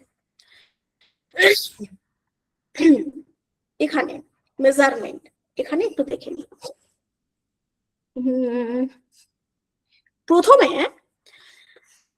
আমি পরীক্ষা দিয়েছি, কি বললাম? আমি পরীক্ষা দিয়েছি তোমাদের সঙ্গে, আমি পরীক্ষা দিয়েছি। এবার আমাকে ওই মধুমিতা আমাকে জিজ্ঞেস করলো, ম্যাডাম আপনি কত পেয়েছেন, একটু বলুন আপনি কত পেয়েছেন। আমাকে জিজ্ঞেস করেছে আপনি কত পেয়েছেন, বা বাবাই আমাকে জিজ্ঞেস করলো আপনি কত পেয়েছেন। আমি বললাম আমি জাস্ট একটা এক্সাম, আমি বললাম আমি 100-তে 100-এ আমি 80 পেয়েছি। তো ও বললো বাহ, খুব ভালো নাম্বার। আচ্ছা একটু ভাবো, এখানে একটু ভাবতে হবে কিন্তু, মুখস্থ নয়, ভাবো। আমি যখন বললাম আমি 100-র মধ্যে 80 পেয়েছি, তোমরা আমাকে কিসের ভিত্তিতে বিচার করলে? আমার জাজমেন্টটা কিসে হলো? 100-এ 80 পেয়েছেন, ভালোই তো। আচ্ছা এবার যখন আমি বলছি আমি 100-এ 35 পেয়েছি, বাজে নাম্বার, তার মানে আপনি পড়েননি, আপনি ডাহা ফেল করেছেন, আপনি পড়েননি। আমাকে তোমরা কিসের ভিত্তিতে বিচার করলে? নাম্বার, একদম সহজ বাংলা ভাষায় নাম্বার। আমার প্রাপ্ত নাম্বারের ভিত্তিতে আমাকে বিচার করলে, হ্যাঁ কি না? যে আমি ভালো না আমি খারাপ। মেজারমেন্ট হচ্ছে, এর বাংলাটা হচ্ছে পরিমাপ। মেজারমেন্টের বাংলাটা কি বললাম? পরিমাপ। তো যখন আমরা কাউকে নাম্বারের ভিত্তিতে বিচার করি, এক কথায় মেজারমেন্ট, পরিমাপ মানে নাম্বার, মনে রাখবে নাম্বার। সেটা ভালো খারাপ সেটা পরের কথা, মানে সে 100-এ 90 পেলো না 30 পেলো সেটা পরের কথা। যখন আমরা কাউকে নাম্বারের ভিত্তিতে মানে বিচার করি আর কি, চোখ বন্ধ করে সেটা তুমি কনসেপচুয়ালি নিয়ে নাও, ইজ এ মেজারমেন্ট। মেজারমেন্ট কি? জামা কাপড় মাপ, মানে আমরা যখন জামা কাপড় বানাতে যাই টেলারে গিয়ে জামা কাপড় মাপ দিতে হয় না, পরিমাপ করে না, বলে না মেজারমেন্ট দরকার, মাপা। তো আমরা যখন কাউকে বৌদ্ধিক দিক বলো বা তার আদার্স দিকগুলো যখন মাপি, কিসের ভিত্তিতে? নাম্বারের ভিত্তিতে, তখন সেটা মেজারমেন্ট। ক্লিয়ার? ক্লিয়ার। এবারে আরেকটা বিষয়, সেটা হচ্ছে যে এই ইভ্যালুয়েশনের বাংলা মানেটা যদি দেখি মূল্যায়ন, অ্যাসেসমেন্টের বাংলাটাও যদি দেখি অ্যাসেস করা, মূল্যায়ন। তো এই দুটোর পার্থক্য কি? মেজারমেন্টটা বুঝলাম যখন নাম্বারের ভিত্তিতে আমরা কোনো স্টুডেন্টকে বা কোনো ব্যক্তিকে যাকে তাকে বিচার করি নাম্বার দিয়ে। আচ্ছা এবারে তোমরা আমাকে শুধু একটু কমেন্টে বলতে থাকো এই ইভ্যালুয়েশন আর অ্যাসেসমেন্টের ডিফারেন্সিয়েশনটা কি কি জানি আমরা? আজকে প্রথম দিন, আজকে শুধু আমি দেখবো যে আমার শিক্ষার্থীরা, আমার স্টুডেন্টরা কতটা জানে। এটা আমাকে আজকে আমাকে প্রথম দিন আমাকে এটা বুঝতে হবে। আচ্ছা আমি এটা নিয়ে আর একটু বলতে থাকি, তোমরা কমেন্ট করতে থাকো। এবার দেখো, একজন টিচার যেমন সাবজেক্টে নলেজেবল হলেই সে একজন দক্ষ শিক্ষক হতে পারে না। কারণ দক্ষ শিক্ষক হতে গেলে টিচিং অ্যাপটিটিউডের জায়গাগুলো একদম শার্প রাখতে হবে, স্টুডেন্টকে বোঝার অ্যাবিলিটি রাখতে হবে, তাই না? তো সেই রকমই আমার নাম্বার কম মানে যে আমি খারাপ স্টুডেন্ট, আমাকে তো তোমরা সেটা বিচার করতে পারো না, জাজ করতে পারো না। শুধু আমাকে কাউকে জাজ করা যায় না, নাম্বার খারাপ মানে সে খারাপ জাজ করা যায় না। হতে পারে আমার শরীর অসুস্থ ছিল, আমি মানসিক ভাবে অসুস্থ ছিলাম, বা কোনো কারণ খারাপ হয়েছে, তাই না? আচ্ছা দেখি তোমরা কমেন্টে এবার কি বলছো, যে অ্যাসেসমেন্ট আর evaluation. Assessment based on scholastic progress, evaluation is type of test, assessment number exam দেবার মাধ্যমে যাচাই করা হলো অ্যাসেসমেন্ট। ম্যাম অ্যাসেসমেন্টটা একটু বলবো অ্যাসেসমেন্ট কন্টিনিউয়াস, ইভ্যালুয়েশন ফাইনাল। না একটু একটু একটু মানে কোনো স্টুডেন্টের পরীক্ষা নাও, সে স্টুডেন্ট কতটা শিখেছে তার, বাহ কে বলেছে Diya, very good very good very good very good very good. K H মাফিকুলো কিন্তু খুব ভালো বলেছে। তাহলে চলো আমি সহজভাবে বলতে থাকি যাতে আমার সকল শিক্ষার্থীদের কাছে বিষয়টা বোধগম্য হয়, প্রত্যেকের কাছে যাতে বিষয়টা সহজভাবে পৌঁছায়। Measurement clear.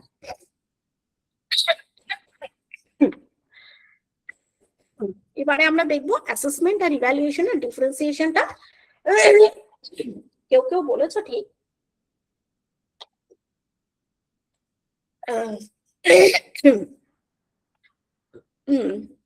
অ্যাসেসমেন্ট হচ্ছে এই যে আমি এক্সামটা দিলাম, এবার তোমরা জাজ করে দিলে, তোমরা অলরেডি জাজ করে দিলে যে আমার এক্সাম আমার রেজাল্ট খারাপ মানে আমার ভবিষ্যৎ খারাপ, মানে আমি খারাপ স্টুডেন্ট।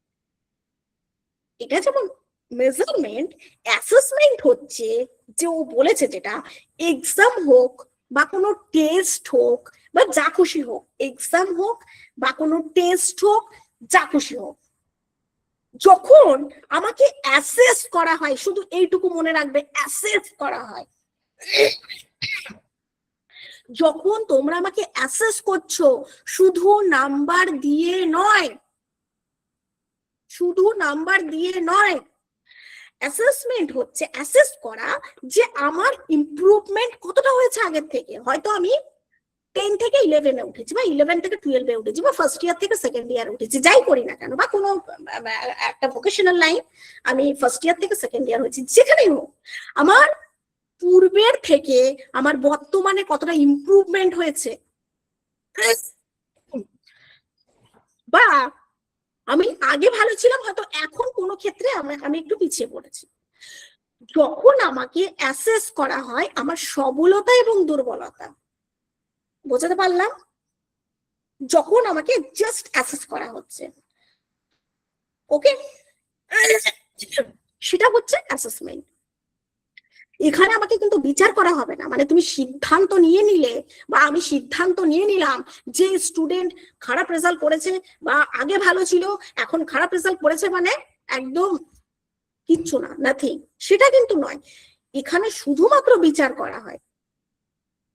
আচ্ছা, এবারে আমাকে অ্যাসেস করা হলো, আমাকে তোমরাই অ্যাসেস করলে, হ্যাঁ হাই রে 100-এ 30 পেয়েছে, এটা মেজারমেন্ট। এবার আমাকে অ্যাসেস করলে যে কই আগের ক্লাসে তো ভালো করেছিল স্টুডেন্টটা, আগের ক্লাসে তো ভালো করেছিল, বা আগের ক্লাসে তো খারাপ করেছিল, এখন তো ভালো করেছে। এই যে ভালো এবং খারাপ যে দিকটাকে নির্ণয় করছি, সেটা হচ্ছে অ্যাসেসমেন্ট বা অ্যাসেস। ঠিক আছে, এবার চলে আসবো ইভ্যালুয়েশন, যেটা বলেছিলাম যে ডিফারেন্সিয়েশনটা দেখবো।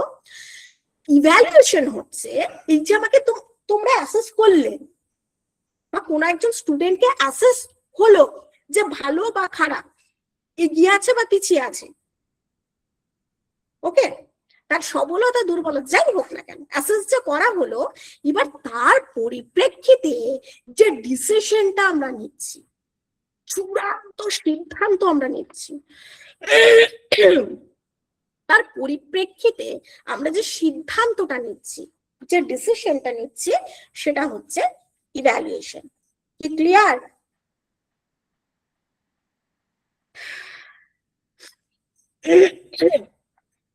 এটা হচ্ছে একটা খুব একটা সাধারণ একটা জ্ঞানগত ব্যাপার, যেটা হচ্ছে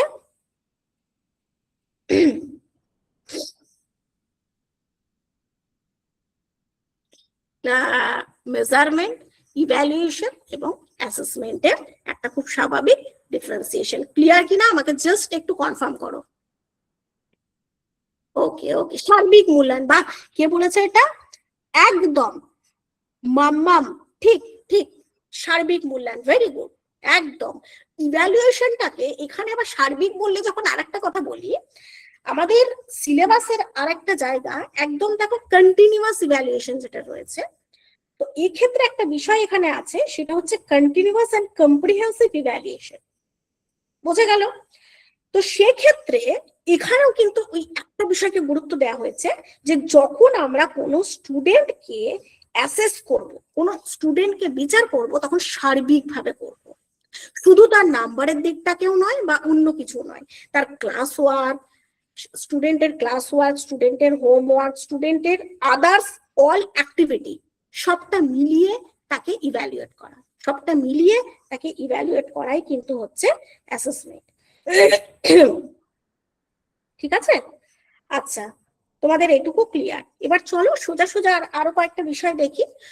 এক্সামিনেশন বুঝে গেলাম, শুধুমাত্র এই যে এক্সামিনেশন এবং মেজারমেন্ট সম্পর্কযুক্ত। এরপরে চলে যাব ফর্মেটিভ ইভ্যালুয়েশন এবং summative evaluation, diagnostic evaluation, placement evaluation.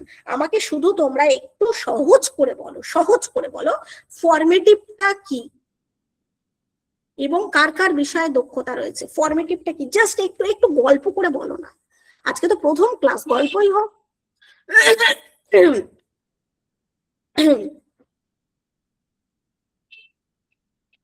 দাঁড়ান একটু যাই। Ongoing, very good, very good. আচ্ছা, ভেরি গুড। রেগুলার ইন্টারভ্যালে টেস্ট, ওকে। স্মল টেস্ট, সামেটিভ হচ্ছে একদম ফাইনাল টেস্ট, যেটা সারা বছর সারা বছর করা হয়। ঠিক আছে, ঠিক, একদম ঠিক। তার মানে আমি ধরে নিতে পারি আমার স্টুডেন্টরা মোটামুটি কিন্তু বিষয়টা জানে। সামেটিভ। আচ্ছা, যদি বলি আজকের ক্লাসের সঙ্গে এই ফর্মেটিভ ইভ্যালুয়েশনটা কম্পেয়ার করো, তোমরা কম্পেয়ার করতে পারবে আজকের ক্লাসের সঙ্গে ফর্মেটিভ ইভ্যালুয়েশনটা? এখান থেকে কয়েকটা প্রশ্ন আমরা পেতে পারি, তোমরা আগে বলো, কম্পেয়ার করতে পারবে আজকের ক্লাসটা, এই যে ক্লাসটা হচ্ছে কন্টিনিউ, এটার সঙ্গে ফর্মেটিভ ইভ্যালুয়েশনের কিছু কম্পেয়ার?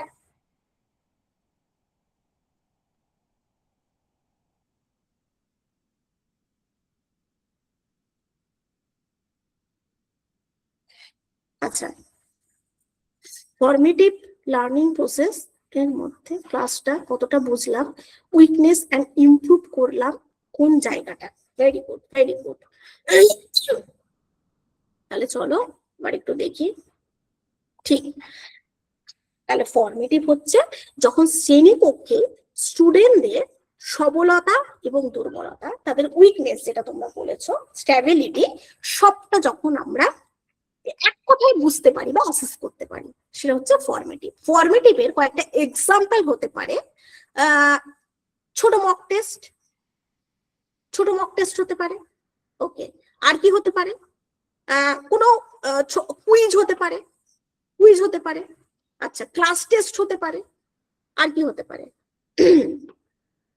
ক্লাস টেস্ট হতে পারে। এই টাইপের বিষয়গুলো ফর্মেটিভ ইভ্যালুয়েশন। সামেটিভ ইভ্যালুয়েশনের মধ্যে কি পড়ছে? সামেটিভ ইভ্যালুয়েশনের মধ্যে পড়ছে সামেটিভ, যেটা একদম বছর শেষে হয়, একদম বছর শেষে ফাইনাল পরীক্ষা, তোমরা কিন্তু একদম ফুল প্রিপেয়ার হয়ে যাও। ফাইনাল পরীক্ষার জন্য কিন্তু একদম ফুল প্রিপেয়ার হয়ে যাও। ফাইনাল পরীক্ষা, সেটা বোর্ড এক্সাম হতে পারে, কি বলছে, সেটা বোর্ড এক্সাম হতে পারে, সেটা কোন একটা কোর্সের শেষে এক্সাম হতে পারে, যেটা 6 মাস পর বা 1 বছর পর হচ্ছে, এই টাইপের। এটা হচ্ছে সামেটিভ বা সমষ্টিগত মূল্যায়ন। ঠিক আছে, এটুকু আমাদের ক্লিয়ার। নেক্সট আমরা চলে আসবো ডায়াগনস্টিক ইভ্যালুয়েশন। আচ্ছা, ডায়াগনস্টিকটা আমি যেভাবে মনে রাখি বা বলি, সেটা হচ্ছে, দেখবে আমাদের যখন কোনো শরীর খারাপ হয়, কোনো শরীর খারাপ হয়, কোনো রোগ জ্বালা হয়, তখন আমরা কি করি? ডাক্তারের কাছে যাই, ওকে। ডাক্তার কি করেন? ডাক্তার সেই রোগের কিছু সিমটমস বুঝে কিছু টেস্ট দেন, কিছু টেস্ট দিয়ে থাকে। তো সেই টেস্টে যখন আমার রোগটা ধরা পড়ে, তখন ডাক্তার ঠিকভাবে চিকিৎসা করতে পারে, তাই তো? মিল পাচ্ছ তো জীবনের সঙ্গে? আচ্ছা, এবার দেখো এখানে ডায়াগনস্টিকটা একটু কম্পেয়ার করো। ডায়াগনস্টিক হচ্ছে স্টুডেন্টস এর দুর্বলতা। কি বললাম? ডায়াগনস্টিকটা হচ্ছে স্টুডেন্টস এর দুর্বলতা, স্টুডেন্টস এর কোথায় উইকনেস রয়েছে সেই জায়গাটাকে ধরে সেই মতন তাকে গাইড করে তাকে মূল্যায়ন করা, সেটা হচ্ছে ডায়াগনস্টিক ইভ্যালুয়েশন। এবার আমি একটু কম্পেয়ার করলাম যে রোগ, শরীরে রোগ জ্বালা হলে ডাক্তার রোগ জ্বালাটাকে ধরে, মানে রোগটাই যদি ধরতে না পারে তাহলে তো চিকিৎসাটা ঠিকঠাক হবে না। আমাদের এই ক্ষেত্রে কি, যদি স্টুডেন্টের উইক পয়েন্টটা যদি আমরা ঠিকঠাক নোটিস করতে না পারি, ঠিকঠাক বুঝতে না পারি, তাহলে তো আমরা ঠিকঠাক সলিউশনটা পাবো না। সলিউশনটা না পেলে আমরা যে উদ্দেশ্য নিয়ে ক্লাসরুমে যাচ্ছি, টিচিং করছি, সেটাও লক্ষ্য পূরণ হবে না, সাকসেসফুল হবে না, বেনিফিট হবে না, ইফেক্টিভ হবে না। তো সেই জন্য ডায়াগনস্টিক ইভ্যালুয়েশনটা কিন্তু ভীষণ গুরুত্বপূর্ণ। প্লেসমেন্ট ইভ্যালুয়েশনটা কি? ছট করে বলে দাও। প্লেসমেন্ট ইভ্যালুয়েশনটা কি? Class test, mock test. Very good, very good. খুব সহজ, খুব সহজ। প্লেসমেন্ট ইভ্যালুয়েশনটা কি?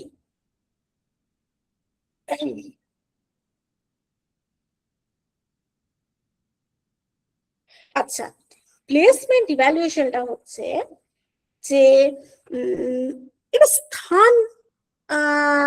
স্থানগত মূল্যায়ন এক কথায়, তাই না? স্থানগত মূল্যায়ন সেটা কিরকম, সেটা কিরকম? ডায়াগনস্টিকটা একটু শর্টে বল। আচ্ছা, বলবো। ডায়াগনস্টিক মানে এক কথায় র্যাঙ্কের এক্সাম। ওকে, কোনো জায়গায় স্থান দেওয়া। বাহ, সায়ন্তী চক্রবর্তী একদম পারফেক্ট বলেছে, এটাকেই ক্যাচ করা দরকার ছিল। আচ্ছা, প্লেসমেন্টটা হচ্ছে, আমি খুব সিম্পলি বললাম, আমি ফার্স্ট ইয়ার থেকে সেকেন্ড ইয়ারে উঠলাম, এটা আমার প্লেসমেন্ট। আমি যদি ভালো পারফরমেন্স করি, চাকরি সূত্রে কর্মসূত্রে যেমন কি হয় আমার প্রমোশন হয় না, এটা অনেকটা তাই, মানে স্থান নির্ণয় ভেদে আমার উন্নতি, প্লেসমেন্ট স্থান ভেদে। আর ডায়াগনস্টিকটা হচ্ছে যে যাদের বুঝতে অসুবিধা হচ্ছে এভাবে বোঝো, স্টুডেন্টদের দুর্বলতাটাকে অ্যাসেস করে সেই মতো গাইড করা, এবার সেই মতো মূল্যায়ন করতে হবে কোথায় দুর্বলতা। কোন স্টুডেন্ট হয়তো আমার ক্লাসে অ্যাটেনশন পাচ্ছে না, তাহলে কেন পাচ্ছে না অ্যাটেনশন, বাকি সবাই পাচ্ছে, স্টুডেন্ট কেন পাচ্ছে না? বা কোন স্টুডেন্ট বারবার একটা জায়গায় পিছিয়ে পড়ছে, কেন পিছিয়ে পড়ছে? এই যে তার উইক পয়েন্ট, সেটাকে ধরা, সেটাই হচ্ছে ডায়াগনস্টিক। তো এর কিছু পদ্ধতি রয়েছে, সেগুলো তোমরা ডিটেলসে জানবো, আপাতত আজকে এইটুকুই জানছি। আচ্ছা, এরপরে আমরা একটু শর্টে দেখে নেব criterion reference evaluation, norm reference evaluation.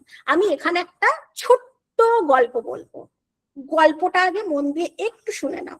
ছোট্ট গল্প হচ্ছে নর্ম, আগে মনে রাখো নর্মটা হচ্ছে কম্পেয়ার, শুধু এইটুকু মনে রাখো, আর কিচ্ছু মনে রাখতে বলবো না, আর গল্পটা মনে রাখো। নর্মটা হচ্ছে কম্পেয়ার, ক্রাইটেরিয়ান একটা মানদণ্ড। ওকে, শুরু গল্প।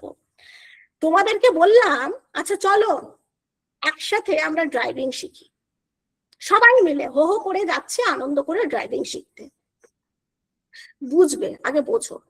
তো ড্রাইভিং শিখতে যাওয়ার পরে কি হলো, আমি তোমাদেরকে বললাম যে তোমরা সবাই খুব ভালো শিখে গেছো, আমি মোটে পারছি না, মানে আমার হচ্ছে না অতটা, তো মোটামুটি শিখেছি, তোমরাও শিখেছো, আমিও শিখেছি, একসাথে শিখেছি সবাই মিলে। তো আমরা লাইসেন্স আনতে যাচ্ছি।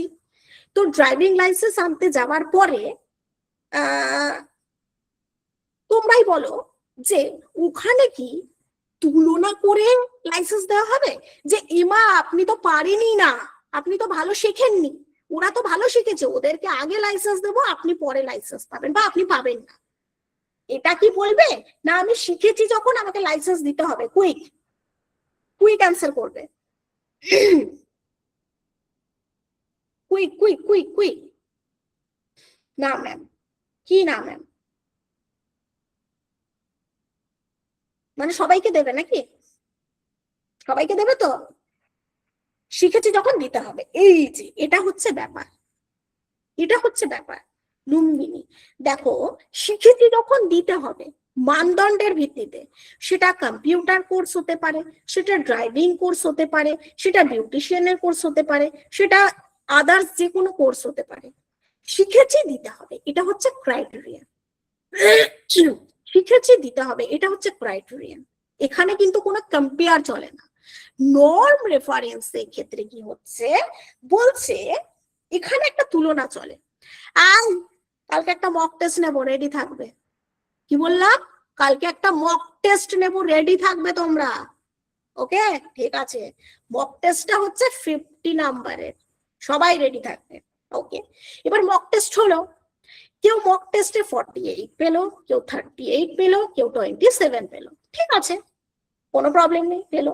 এবার আমি বললাম আচ্ছা তোমাদের মধ্যে থেকে যে হাইয়েস্ট পেয়েছে তার নামটা আমি সবার সামনে বলবো, সে আজকে হাইয়েস্ট র্যাঙ্কার, হাইয়েস্ট হয়েছে ও, সেকেন্ড হয়েছে ও, থার্ড হয়েছে ও, ফোর্থ হয়েছে ও, ফিফথ হয়েছে ও। ওকে, আচ্ছা, এই যে তোমাদের মধ্যে first, second, third, fourth, fifth, এই যে তুলনা করলাম, নাম্বারের ভিত্তিতে, অবশ্যই নাম্বারের ভিত্তিতে যে তুলনা করলাম, এই তুলনাটা হয়ে যাবে নন রেফারেন্স ইভ্যালুয়েশন, যখন আমরা কোনো কিছু কম্পেয়ার করি। আচ্ছা, এটা জাস্ট একটা এক্সাম্পল দিয়ে বললাম, এটা বোর্ড এক্সাম হতে পারে। বোর্ড এক্সামে এই যে স্ট্যান্ড হচ্ছে, যে কোনো কম্পিটিটিভ এক্সামের ক্ষেত্রে মানে স্থান যে দেখা হচ্ছে, কম্পেয়ার করে তার হচ্ছে। তো এই সমস্ত জায়গায় কিন্তু নর্ম রেফারেন্স ইভ্যালুয়েশনে পড়ছে, যেখানে কম্পেয়ার বা স্ট্যান্ড বা একটা র্যাঙ্ক হিসাবে আমরা দেখছি, সেটা সমস্তটা নন। আর যখন না আমি পাশ করেছি আমাকে সার্টিফিকেট দিতে হবে, দেবো না বললে হবে না, দিতেই হবে, পাশ করেছি আমি যোগ্য, সেটা হয়ে যাবে ক্রাইটেরিয়া। এই তো ব্যাপার, সহজ ব্যাপার।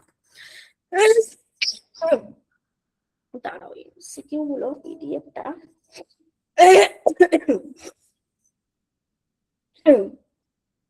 আচ্ছা, আপাতত বলো এইটুকু থেকে কারো কোথাও কোনো সমস্যা? সবার মানে সমান ক্রাইটেরিয়ান, কম্পারিজন নট। আচ্ছা বলো। আর এখানে একটা কথা জাস্ট আমি বলবো, দেখো তোমাদের সঙ্গে আমার আজকে ফার্স্ট কথোপকথন, ইন্টারাকশন যাই বলি না কেন, তো আমার ক্ষেত্রে সম্ভব নয় যে সমস্ত একটা ক্লাসে সবটা সবটা সবটা দেবার, আমার ক্ষমতা নেই, আমি ফেলিওর। তো সেক্ষেত্রে যতটা আলোচনা হয়েছে, যতটা আমরা ডিসকাশন করতে পেরেছি, ততটা থেকে কোনো কোয়েশ্চেন আছে?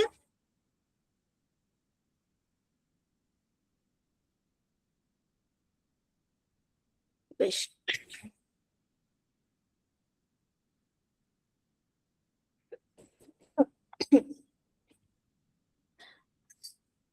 এক সেকেন্ড আবার।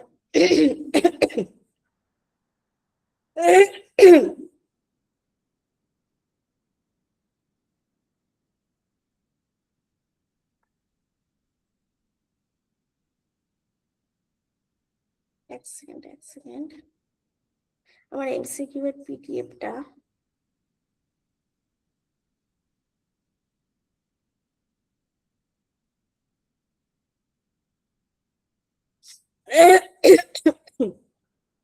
এমসিকিউ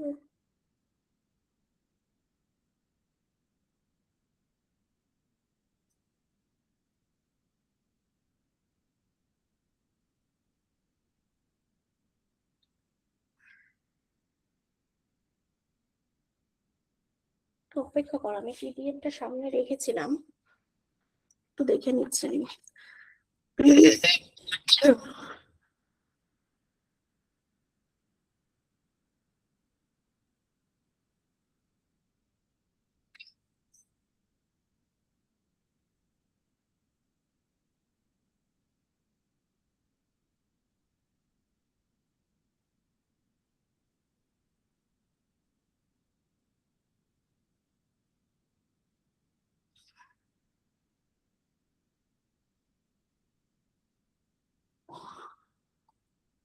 আচ্ছা আচ্ছা, তারা এমসিকিউ গুলো আমি স্ক্রিনটা শেয়ার করছি।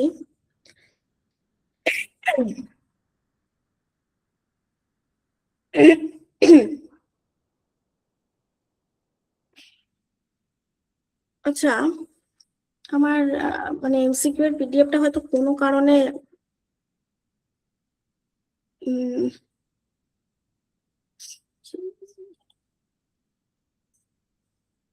ডিলিট হয়ে গেছে বা কিছু একটা হয়েছে, এমসিকিউ এর পিডিএফটা এখন দেখতে পাচ্ছি না।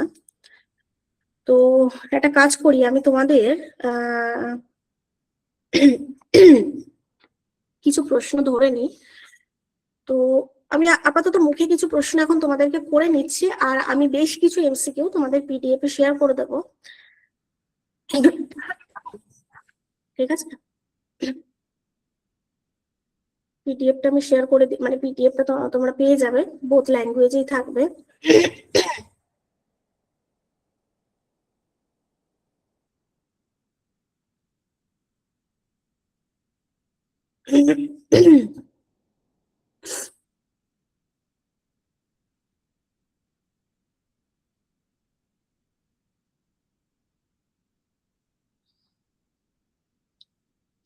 দাঁড়াও আমি একটা হাইড করে নিই এবং একটা ব্ল্যাঙ্ক পেজে যাই।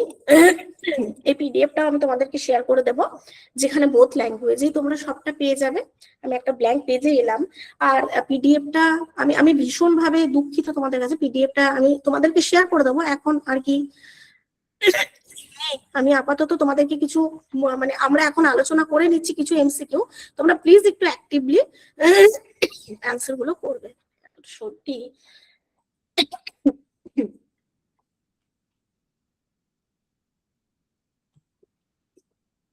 আচ্ছা, মন দিয়ে শুনতে হবে, কিন্তু মনোযোগ কিন্তু রাখতেই হবে, যাই হয়ে যাক না কেন, বিশেষ করে আমাদের টিচিং অ্যাপটিটিউডে।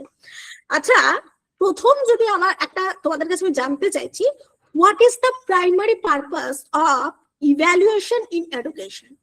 কি মানে এটা এর ক্ষেত্রে আমরা কি বলবো? Primary purpose of evaluation in education কি মনে হয়? টু র্যাঙ্ক স্টুডেন্টস, যেটা আমরা দেখে আসছিলাম নর্মের ক্ষেত্রে, to improve the teaching learning process, যার জন্য আমরা টিচিং অ্যাপটিটিউড করছি, টু পানিশ উইক স্টুডেন্ট, সেটা কি কার্যকারী?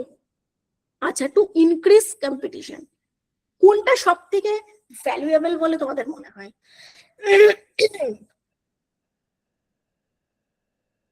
তোমরা অবশ্যই তোমরা কমেন্ট করছো, আমি একটু বলতে থাকি। To improve the teaching learning process, এটা ইম্পর্টেন্ট। তো আমরা কিসের জন্য আজকে ক্লাসটা করছি? জ্ঞান বৃদ্ধির জন্য, তাই নয়? আচ্ছা, আরেকটা ইম্পর্টেন্ট এবং কনসেপচুয়াল আরেকটা বিষয়, যদি বলি evaluation is a process of evaluation, তো এটা কি ধরনের প্রসেস বলে আমাদের মনে হতে পারে বলতো? যে ইভ্যালুয়েশনটাকে যদি বলি যে অনলি মেজারমেন্ট, মেজারমেন্ট মানে আমরা দেখেছি, আমাদের টোটালি আমরা বুঝে গেছি। বলো, যদি বলি যে collecting an information to make judgment, evaluation is a judgment, না is a testing process, না it's a only grading process? আমরা কি বলবো? ইভ্যালুয়েশনটাকে আমরা কি হিসাবে দেখলাম এতক্ষণ? B, very good, very good, একদম। মানে আমরা just information to make judgement, আমরা মানে ইভ্যালুয়েশনটাকে দেখলাম যে অ্যাসেসমেন্ট থেকে আমরা একটা কনক্লুশন পাচ্ছি, একটা অ্যাসেস করতে পারছে স্টুডেন্ট নিয়ে, এবার সেই অ্যাসেসের উপর ভিত্তি করে আমরা একটা জাজ তৈরি করছি, ইনফরমেশন টু মেক জাজ করতে পারছি স্টুডেন্টকে, এবং তার পরবর্তীকালে আমরা সেই স্টুডেন্টের উপর কিন্তু সিদ্ধান্ত নেবো। সিদ্ধান্ত কোথায় নেব? অ্যাসেসমেন্টে কিন্তু কোনো সিদ্ধান্ত নেব না, একদম পিওরলি জাজ করব বা সিদ্ধান্ত নেব, ডিসিশন নেব কিন্তু অ্যাসেসমেন্টে, এই সরি ইভ্যালুয়েশনে, সেটা কিন্তু অ্যাসেসমেন্টের পর একদম। এটা যদি মেজারমেন্ট হয়, এটা যদি মেজারমেন্ট হয়, এটা হবে অ্যাসেসমেন্ট, এবং ইভ্যালুয়েশন হবে কিন্তু এটা, এই সবটা মিলে ইভ্যালুয়েশন। আচ্ছা, আরেকটা বিষয়, which evaluate is conducting during the teaching learning process, teaching learning process শিক্ষণ চলাকালীন কোন ইভ্যালুয়েশনটা হয়ে থাকে? খুব খুব খুব সহজ একটা প্রশ্ন, সামেটিভ, ফরমেটিভ, প্লেসমেন্ট, নাকি এটা টার্মিনাল ইভ্যালুয়েশন? ইজিলি এটার একদম ঝড়ের গতিতে উত্তর দিয়ে দাও, একদম ঝড়ের গতিতে, বাহ। তবে আরেকটা কথা স্বীকার করতে হবে, আজকের ক্লাসটি কিন্তু ফরমেটিভ হয়েছে, কিছুটা ফরমেটিভ ইভ্যালুয়েশনে কিন্তু কিছুটা হয়েছে, কারণ আমরা প্রত্যেকেই দুর্বলতা সবলতা গুলো আমরা এখানে কমেন্ট সেকশনে জানাতে পেরেছি, এবং সেই মতন কিন্তু ক্লাসটা এগিয়েছে। সামেটিভটা আর বললাম না, তোমরা নিজেরাই জানো, এটা কিন্তু সামেটিভ হচ্ছে at the end of course, at the end of a course, instructional period, একটা নির্দিষ্ট সময়ের পর গিয়ে সামেটিভটা হয়ে থাকে। এবার যদি বলি অ্যাসেসমেন্ট আমরা দেখলাম না, এবার যদি বলি assessment mainly refers to, assessment বলতে মূলত কি বোঝায়? Assessment mainly refers to assessment, এটা কি করে? মেকিং এ ফাইনাল জাজমেন্ট, যেটা এখানে দেখলাম না, মেকিং এ ফাইনাল জাজমেন্ট নয়, কালেক্টিং ইনফরমেশন অ্যাবাউট লার্নিং, ভালো করে বোঝো, collecting information about learning, giving information বা যাই হোক কিছু না, র্যাঙ্কিং স্টুডেন্ট, একদম ঝড়ের গতিতে বলো, সহজ প্রশ্ন, ঝড়ের গতিতে বি। কারণ অ্যাসেসমেন্ট আপনি কি দেখলাম, কালেক্টিং ইনফরমেশন অ্যাবাউট লার্নার সম্পর্কে আমরা ইনফরমেশন কালেক্ট করি এখানে, পজিটিভ নেগেটিভ বোথ, ঠিক আছে। এবারে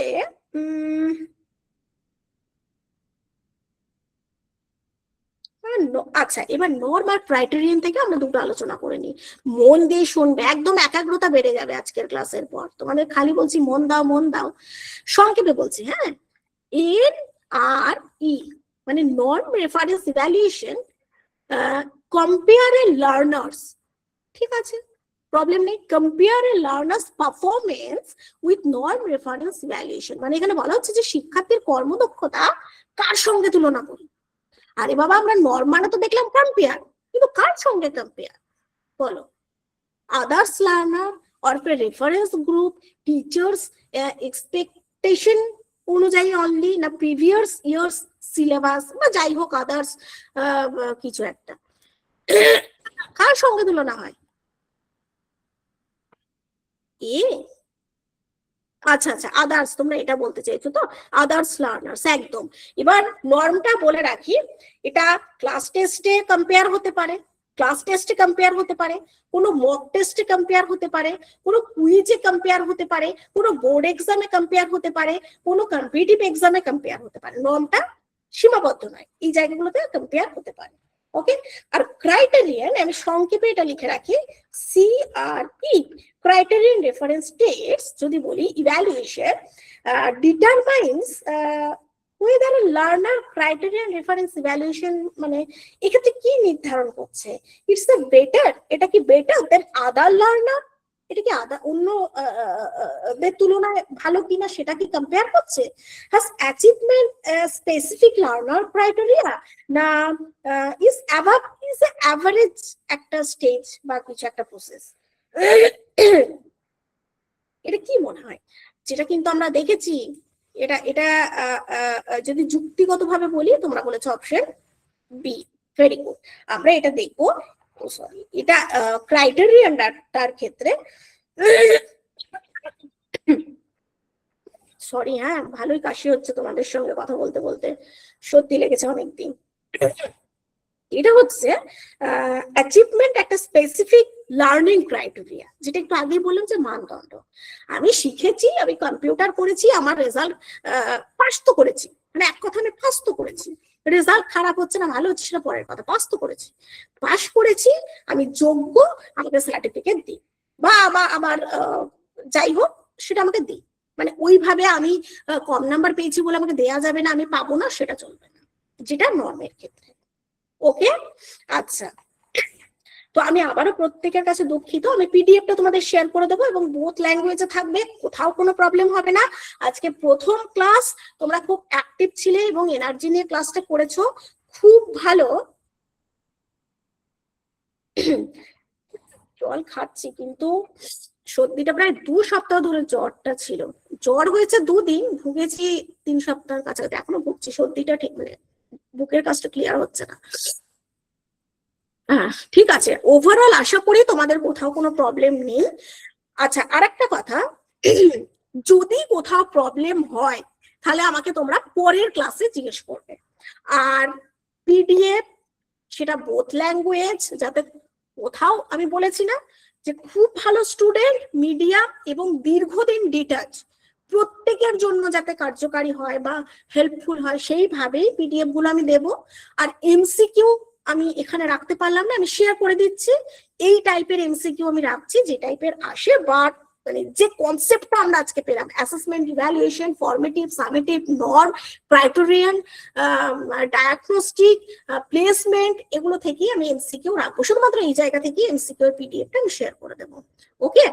আজ এই পর্যন্তই, প্রত্যেকে খুব ভালো থাকো, সুস্থ থাকো এবং পড়াশোনা করো। আর লাস্টে আবার একটা কথা বলবো, শুধু টিচিং অ্যাপটিটিউড, শিখন যে যোগ্যতা বা দক্ষতা, এই জায়গাটা কিন্তু শুধু কমনের জন্য নয়। আশা করি তোমরা সিলেবাস যখন আলোচনা করেছো বুঝেছো, শুধু কমনের জন্য এই জায়গা নয়, এটা বোঝার জন্য, এবং যখন আমি সাবজেক্টটাকে বুঝবো তখন কিন্তু আমি ইজিলি যে কোনো প্রবলেম রিলেটেড এমসিকিউ সলভ করতে পারবো, যে কোনো প্রবলেম। আর আরেকটা বিষয়, কোয়েশ্চেন গুলো এমন থাকবে যে আমি একজন একজন প্রকৃত টিচার হিসাবে, একজন রিয়েল টিচার হিসাবে আমি সেই জায়গায় কিভাবে সমাধান করব, প্রবলেমটা সলভ করব। এই মানসিকতাটাও রাখতে হবে যে আমি একজন প্রকৃত শিক্ষক, আমি যদি আজকে এই জায়গায় থাকি আমি কিভাবে আমার দৃষ্টিকোণ থেকে সমস্যাটা সমাধান করব। এবারে আমার দৃষ্টিকোণটাকে সেই জায়গায় বসানোর জন্য কিন্তু প্রত্যেকটা জায়গা ক্লিয়ার হওয়া দরকার। ঠিক আছে, আবারও বলবো, খুব বুঝে পড়ো, যেখানে প্রবলেম হচ্ছে বাস্তব এক্সাম্পল নাও, বাস্তবের সঙ্গে অ্যাটাচ করে করে পড়ো, বাস্তবের সঙ্গে মিল করে করে পড়ো, এবং আমরা এইভাবে পড়বো। আর যখন টিচিং করবো ক্লাসরুমে তখন এভাবেই করাবো, সেটাই কিন্তু বলেছে টিচিং অ্যাপটিটিউড। ওকে, অনেকটা আলোচনা হয়ে গেল, thank you so much. Sir আপনি আছেন ক্লাসে? হ্যাঁ ম্যাডাম, আপনার ক্লাস কমপ্লিট হয়ে গেছে? হ্যাঁ স্যার, তবে একটা ভুল হয়ে গেছে, ওই এমসিকিউ এর পিডিএফটা একটু শেয়ার করতে পারেন, ওটা আমি আপনাকে শেয়ার করবো, আপনি স্টুডেন্টদের দিয়ে দেবেন। ঠিক আছে, ওকে ওকে স্যার, ওকে ওকে ওকে স্যার। আমাকে একটা মিনিট একটু টাইম দাও, আমি শেয়ার করে দিচ্ছি। একটা মিনিট জাস্ট আমাকে টাইম দাও।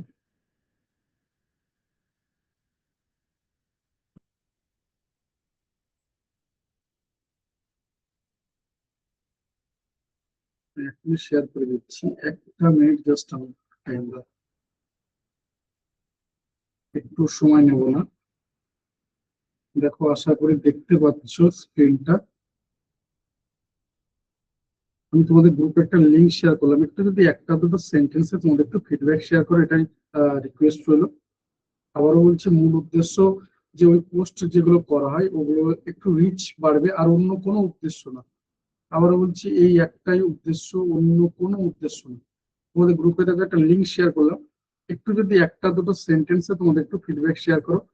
আবারও বলছি, মাত্র 2 মিনিট সময় নেবো, তার বেশি একদম না। দেন আমি পড়ে চলে আসবো, বা যেগুলো বলেছিলাম তোমাদের সাথে যে তোমার বিগত ক্লাসগুলো রেকর্ড বা স্টাডি মেটেরিয়াল কি করে পাবে, যারা কোনোভাবে মিস করে গেছে সেগুলো আমি দিয়ে দিচ্ছি। একটু যদি একটা দুটো সেন্টেন্সে তোমাদের একটু ফিডব্যাক শেয়ার করো। আবারও বলছি, এগুলো অন্যান্য বিভিন্ন এক্সামে হয়তো তুমি পরীক্ষায় বসবে না, কিন্তু তুমি এই ফেসবুক পোস্টগুলোতে একটু যদি মানে কমেন্ট লাইক শেয়ার করে দাও, তাহলে কি হবে না, তোমার হাত ধরেই অনেকটা রিচ পাবে। কিছু দরকার নেই, যদি শুধু একটু কমেন্ট করে দাও তাতেও অনেকটা রিচ পাবে, অন্তত আমাদের একটা বিরাট উপকার হয়। আবারও বলছি, শুধুমাত্র উপকার বললে খুব কম বলা হবে, অনেকটা উপকার হয়। একটু যদি সেইটুকু করে দাও খুব ভালো হয়। গ্রুপে দেখো লিঙ্কটা শেয়ার করা আছে, একটু যদি একটা দুটো সেন্টেন্সে তোমার একটু ফিডব্যাক শেয়ার করো। আবার বলছি, একবার লেখো, একবার লেখো, একটা দুটো সেন্টেন্স লেখো, সেটাকেই কপি পেস্ট করে বাকি লিঙ্কগুলোতে শেয়ার করে দাও। একবার লেখো, বাকি লিঙ্কগুলোতে জাস্ট কপি পেস্ট করে শেয়ার করে দাও। একবার শুধু লেখো। বাবাই নস্কর, অসংখ্য ধন্যবাদ ফিডব্যাক শেয়ার করার জন্য, আন্তরিকভাবে কৃতজ্ঞ। মুনমুন, অসংখ্য ধন্যবাদ, আন্তরিকভাবে কৃতজ্ঞ এত সুন্দর করে শেয়ার করার জন্য। রিকোয়েস্ট হলো, একটু যদি একটা দুটো সেন্টেন্সে তোমাদের একটু ফিডব্যাক শেয়ার করো, এবং জাস্ট একবার লেখো, সেটাকে বারবার অন্যান্য লিঙ্কগুলোতে কপি পেস্ট করে শেয়ার করে দিও। একবার লেখো, সেটাকেই বারবার অন্যান্য লিঙ্কগুলোতে শেয়ার করে দিও। সোমা সরকার, অসংখ্য ধন্যবাদ ফিডব্যাক শেয়ার করার জন্য। রিকোয়েস্ট হলো, যদি একটু একটা দুটো সেন্টেন্সে লেখা সম্ভব হয়, আর একবার লেখো, সেটাকে বারবার অন্যান্য লিঙ্কগুলোতে শেয়ার করে দিও। একবার লেখো, বারবার অন্যান্য লিঙ্কগুলোতে শেয়ার করে দিও। সন্দীপ চ্যাটার্জি, অসংখ্য ধন্যবাদ ফিডব্যাক শেয়ার করার জন্য, আন্তরিকভাবে কৃতজ্ঞ। রিকোয়েস্ট হলো, যদি একটা দুটো সেন্টেন্সে শেয়ার করো, এবং বাকি সব লিঙ্কগুলোতে একটু জাস্ট শেয়ার করে দাও।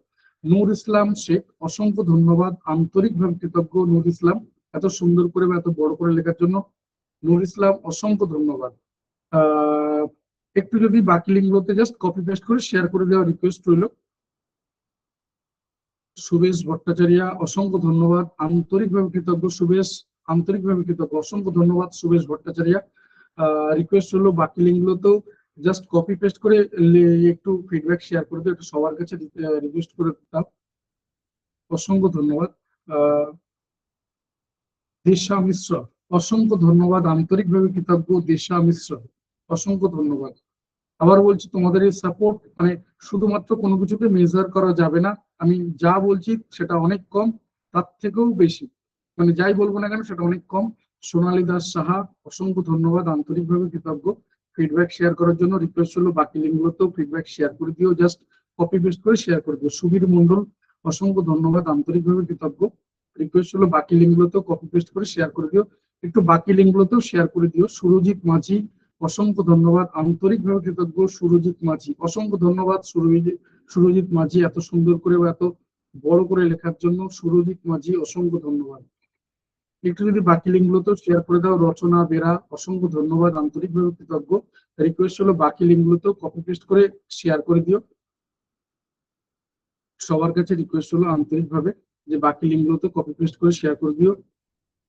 সুরজিৎ মাঝি, অসংখ্য ধন্যবাদ, আন্তরিকভাবে কৃতজ্ঞ। সুরজিৎ মাঝি, আমি কোডে চলে গেলাম, তোমরা একটু শেয়ার করে দিও, তোমাদের দিক থেকে এই রিকোয়েস্ট রইলো।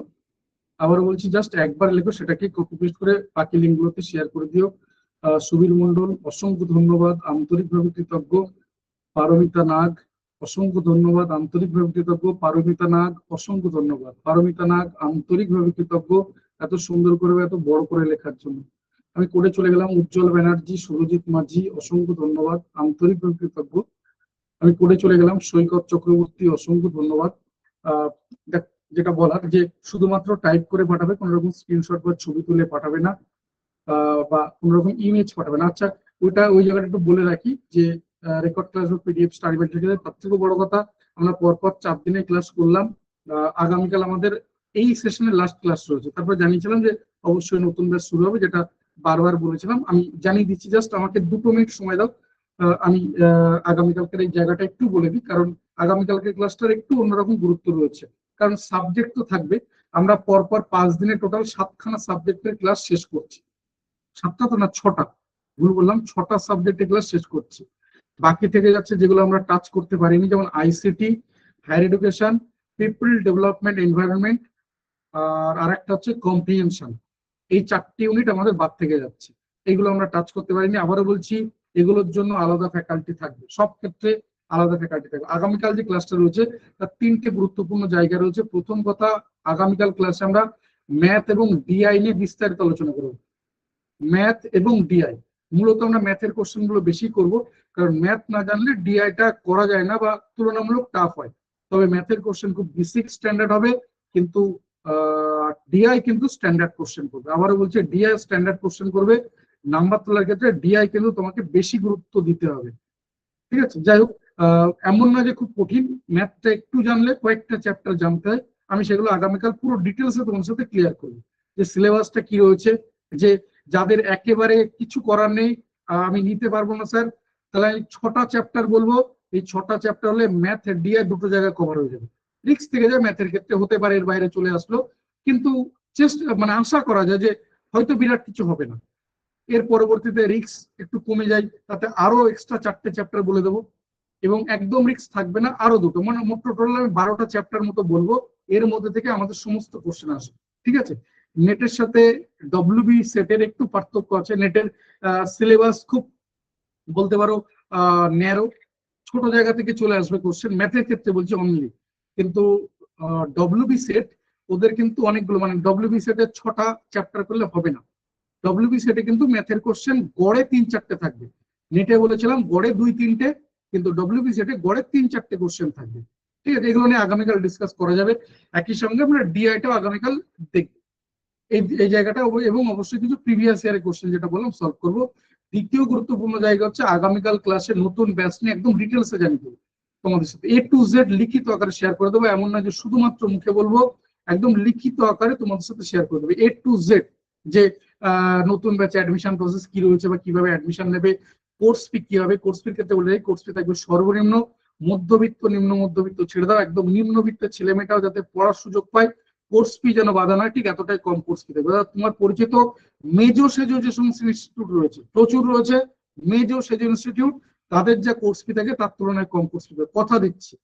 আর তুমি ধরো পড়াও, ক্লাস 5, 6, 7, 8 এর বাচ্চা যদি পড়াও, তাদের থেকে যে কোর্স ফি নাও তার থেকেও কম কোর্স ফি থাকবে।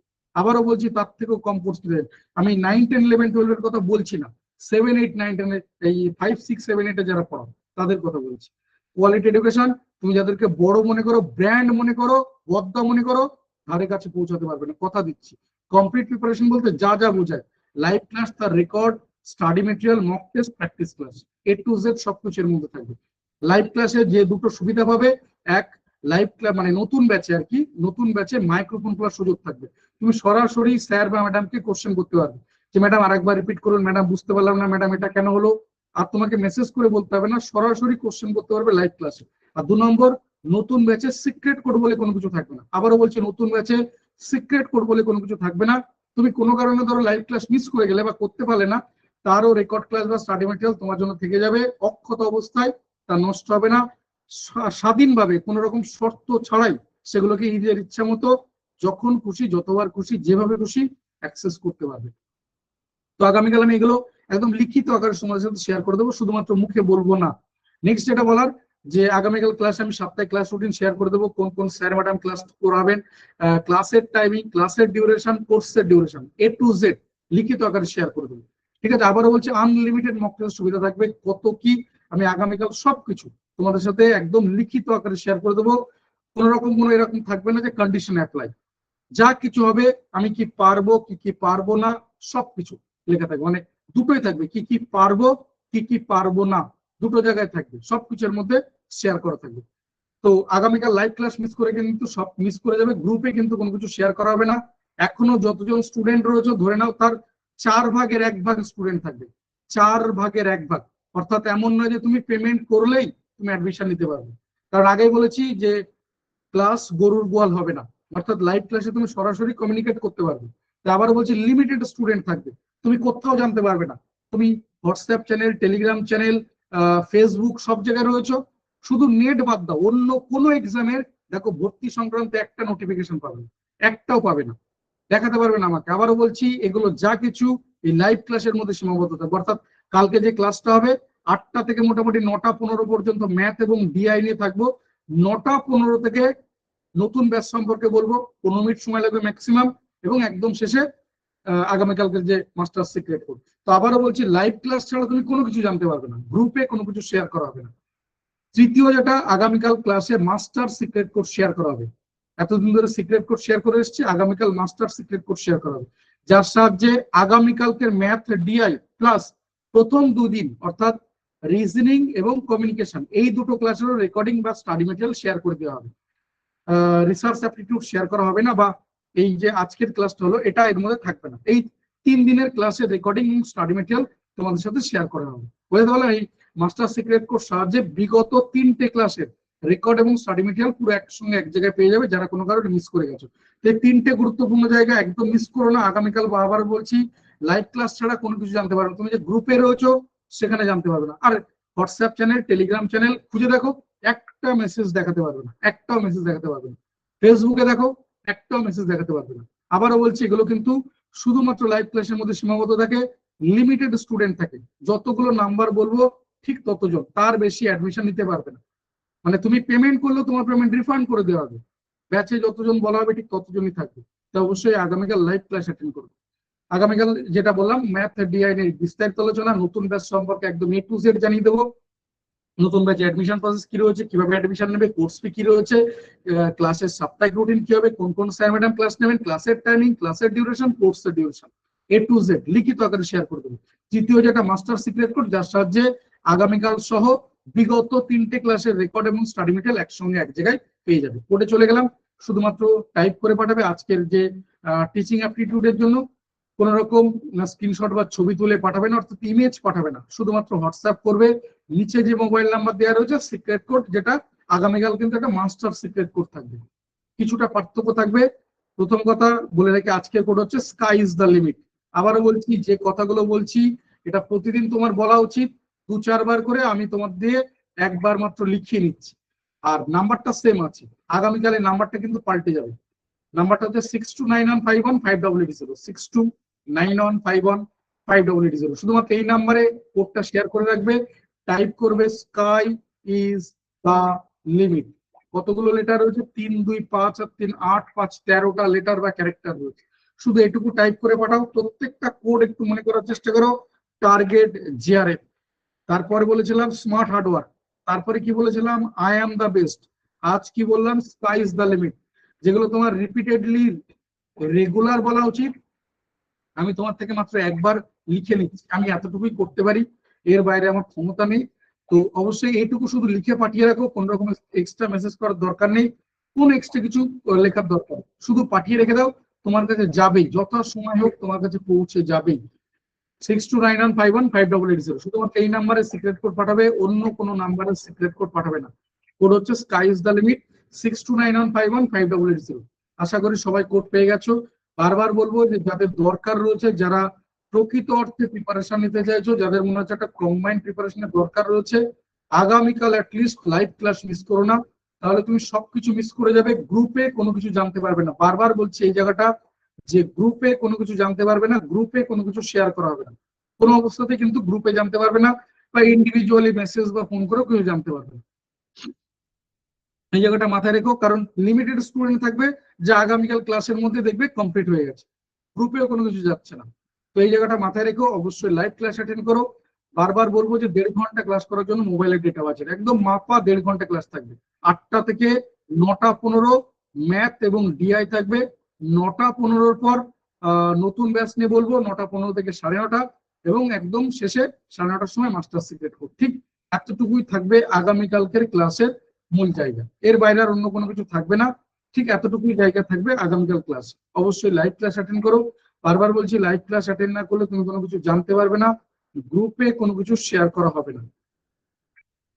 যদি আর যেটা বললাম যে যে কটা ইউনিট বাকি থেকে গেল, এগুলো আমাদের এই কয়েকদিনের মধ্যে হলো না, কারণ 5 দিন আমরা ম্যাক্সিমাম 6টা ইউনিট কভার করছি, যেখানে আগামীকাল রয়েছে ম্যাথ এবং ডিআই দুটো আলাদা আলাদা ইউনিট। তো আগামীকাল 2টো ইউনিট হচ্ছে, আরো 4টে বাকি থেকে যাচ্ছে। সব ক্ষেত্রে মানে আমি যদি বলি, পিপল ডেভেলপমেন্ট এনভায়রনমেন্ট, একজন টিচার থাকবে, স্যার থাকবে, মিলিয়ে নেবে, একজন স্যার থাকবে। আইসিটির জন্য আবারও একজন ম্যাডাম থাকবেন, আইসিটির জন্য। কম্প্রিহেনশনের জন্য আরেকজন স্যার থাকবে। যেরকম বলছি সেরকম, তাহলে 2জন স্যার দেখতে পাচ্ছ, আমাকে ধরে 3জন, প্লাস ম্যাথ, ডিআই, রিজনিং, এই 3টে জায়গাতেই 3জন স্যার থাকবে।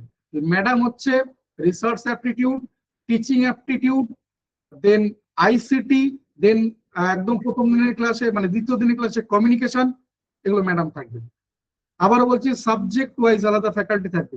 প্র্যাকটিস ক্লাসের জন্য আলাদা একজন ম্যাডাম থাকবেন, আর ওই পিপল ডেভেলপমেন্ট এনভায়রনমেন্ট যে স্যার রয়েছেন ওই স্যার থাকবে। এই 2জন মানে প্র্যাকটিস ক্লাসে নতুন আর একজন ম্যাডাম থাকবেন। মোটামুটি কম করে বলে ধরো, কম বেশি, মোটামুটি অন্তত কম বেশি, আবারও বলছি, প্রায় 12 থেকে 13 জন ফ্যাকাল্টি থাকবেন প্র্যাকটিস ক্লাস বা সবকিছু মিলিয়ে। সাবজেক্ট ওয়াইজ আলাদা ফ্যাকাল্টি থাকবে। ফার্স্ট পেপার শেষ হয়ে যাওয়ার সাথে সাথে সাবজেক্ট পেপারগুলোর ক্ষেত্রে জানিয়ে দেওয়া হবে, সাবজেক্ট পেপারে গ্রুপেই জানিয়ে দেওয়া হবে। তো সাবজেক্ট পেপারে গ্রুপে জয়েন করে যাও, বা ওখানে জয়েনিং রিকোয়েস্ট পাঠিয়ে রেখো। এখনো অনেক গ্রুপে অ্যাকসেপ্ট করা হয়নি, ওগুলো সব টাইমলি অ্যাকসেপ্ট করা হয়ে যাবে, এবং যথাসময় তোমাকে গ্রুপে জয়েন করে দেওয়া হবে। গ্রুপে জয়েন করার পরই ওই গ্রুপের সাবজেক্ট নিয়ে ইনফর্ম করা হবে যে ইয়ে মানে সাবজেক্ট ক্লাস কবে থেকে হচ্ছে। আবার বলছে ওখানেও একাধিক দিন ক্লাস আসবে, যতজন ফ্যাকাল্টি থাকবে ততজন ফ্যাকাল্টিরই ক্লাস থাকবে। কোনো সাবজেক্টে 2জন, কোনো সাবজেক্টে 3জন, তো ততদিনই ক্লাস চলবে। এবং তারপরে ওখানে ক্লাস হওয়ার পর ওখানে জানিয়ে হবে। আগামীকাল শুধুমাত্র ফার্স্ট পেপার নিয়ে থাকা হবে, বা এই কয়েকদিন আমাদের ফার্স্ট পেপার নিয়ে চলছে, বা এই গ্রুপটা ফার্স্ট পেপার রিলেটেড, সাবজেক্ট পেপারে গ্রুপ আলাদা, এটা অলরেডি আমি তোমাদের সাথে শেয়ার করে দিয়েছি। ঠিক আছে, প্রত্যেকে আবারও বলছি, অ্যাক্টিভ থেকো, পজিটিভ থেকো, কারণ আমাদের দিক থেকে তুমি কোথাও দেখতে পাবে না যে আমাকে সারাদিন ওই ফেসবুক আর এ নিয়ে পড়ে রয়েছে যে এই এসএলএসটি আর হবে না, বন্ধ হয়ে গেল, এই ডব্লিউসেট আর হবে না, বন্ধ হয়ে গেল। এই ভুলভাল আমি করি না, যা কিছু এই একদম ক্লোজ গ্রুপের মধ্যে রয়েছে, কোথাও তুমি আমাকে পাবে না। মানে এরকমের জন্য প্রচুর বদদা মেজদা মার্কেটে রয়েছে, সারাদিন ওই করে বেড়াচ্ছে। তোমাকে একটা সামান্য ঘটনা বলবে যে এক্সাম, আমি বহুবার দেখেছি, আমি জানি না তোমরা এই এক্সপিরিয়েন্স আছে কিনা, যে সামান্য একটা এক্সাম হবে এই 3টে সাবজেক্টের, এটার জন্য একটা 10-15 মিনিটের ভিডিও বানিয়ে একদম শেষে গিয়ে বলছে আগামী এই ডেটে এই সাবজেক্ট, এই ডেটে এই সাবজেক্ট, আর এই ডেটে এই সাবজেক্ট, এই 3টে সাবজেক্টের আবার এক্সাম হবে। শুধু এতটুকু বলার জন্য একটা 10-12 মিনিটের ভিডিও বানিয়ে প্রচুর গল্প করে তোমার থেকে ভিউ ইনকাম করছে, আর কিচ্ছু না। যেটা হয় তোমরা ডিজিটাল মিডিয়ামে যেরকমটা জানো, আবারও বলছি, আমার একটা এরকম টাইপের কিছু দেখাতে পারবে না। ওই যা কিছু দেখছো পোস্টের মধ্যে রয়েছে, অন্য কোথাও কোনো কিছু দেখাতে পারবে না। যা কিছু আবারও বলছি লাইভ ক্লাসের মধ্যে সীমাবদ্ধ থাকবে। লাইভ ক্লাসের মানে নতুন ব্যাচে যে দুটো সুবিধা বললাম আগেই পাবে। নাম্বার 1, যে নতুন ব্যাচে সরাসরি মাইক্রোফোন অন করতে পারবে। তোমাদের মাইক্রোফোন এখনো বন্ধ রয়েছে, তোমরা সরাসরি মাইক্রোফোন অন করতে পারবে, যে সরাসরি কোশ্চেন করতে পারবে। লাইভ ক্লাসের মধ্যে তোমার ডাউট ক্লিয়ার করতে পারবে, বিশেষ করে ম্যাথ, রিজনিং, ডিআই এই চ্যাপ্টারগুলোতে তোমাদের খুব কাজে লাগে। অন্যান্য সাবজেক্টে তো বটেই, কিন্তু বেশিরভাগ ক্ষেত্রে বেশিরভাগ স্টুডেন্টের এই জায়গাগুলোতে অসুবিধা হয়। তো সেখানে তুমি সরাসরি কোশ্চেন করতে পারবে। আবারও বলছি, ম্যাথের আলাদা ফ্যাকাল্টি থাকবে, রিজনিং এর আলাদা ফ্যাকাল্টি থাকবে, সব ক্ষেত্রে আলাদা আলাদা ফ্যাকাল্টি থাকবে। তো সেই পর্যন্ত একটু অপেক্ষা করে যাও। আমি মূলত ম্যাথ, রিজনিং বা ডিআই এর প্র্যাকটিস ক্লাসগুলো করব। মানে আমি আগেই বলেছি প্র্যাকটিস ক্লাসের জন্য আলাদা ফ্যাকাল্টি থাকবে। তো ম্যাথ, রিজনিং, ডিআই এর ক্ষেত্রে আমি মূলত থাকবো প্র্যাকটিস ক্লাসে। রেগুলার ক্লাসে অন্য একজন। রেগুলার ক্লাস বলতে যেখানে চ্যাপ্টার ওয়াইজ হবে, একদম ডিটেলসে ক্লাস হবে। মানে আমি যদি ধরে নিই ম্যাথের সব থেকে সহজ চ্যাপ্টার যদি ধরে নিই, পার্সেন্টেজ, যদিও পার্সেন্টেজ আমাদের ডব্লিউবি সেটে কাজে লাগে, ডব্লিউবি সেটে কোশ্চেন আসে, নেটে আমি খুব একটা কোশ্চেন দেখিনি, ঠিক আছে। তো নেটের আমি দ্বিতীয় গ্রুপের মধ্যে রাখবো, মানে নেটের প্রথম গ্রুপে 6টা চ্যাপ্টার থাকবে, দ্বিতীয় গ্রুপে আরো 4টে, তৃতীয় গ্রুপে আরো 3টে, এই টোটাল 12টা চ্যাপ্টার আমি বলবো ডব্লিউবি সেটের জন্য একটাই গ্রুপ। ডব্লিউবি সেট হলে 12টা চ্যাপ্টারে তোমায় করতে হবে। কারণ এই যে একটু আগে যেটা বললাম পার্সেন্টেজ, তুমি দেখবে লাস্ট ইয়ার অর্থাৎ 2025-এ যে ডব্লিউবি সেটের পরীক্ষাটা হয়েছিল, সেখানে তোমার ওই কি বলে পার্টনারশিপ থেকে একটা কোশ্চেন করেছিল। আমি সচরাচর দেখিনি নেট পার্টনারশিপ থেকে কোশ্চেন করেছি, দেখিনি আমি। তো এই জন্য আর কি এরকমই আছে। যদিও পার্টনারশিপ খুব সহজ চ্যাপ্টার, তো যেটা এক্সাম্পল নিয়ে বলছিলাম যে পার্টনারশিপ খুব সহজ চ্যাপ্টার, পাটিগণিতের মধ্যে সব থেকে বলতে পারো ছোট বা সহজ চ্যাপ্টার, তাও দেখবে 2 দিন ধরে হচ্ছে। এতটা ডিটেলসে ক্লাস হবে, নাম্বার অফ ক্লাস বাড়বে, উইকলি নাম্বার অফ ক্লাস বাড়বে, কিন্তু কখনো মনে হবে না যাই হোক করে যেভাবে খুশি সিলেবাস শেষ হয়ে গেল, কখনো মনে হবে না। এই আর কি।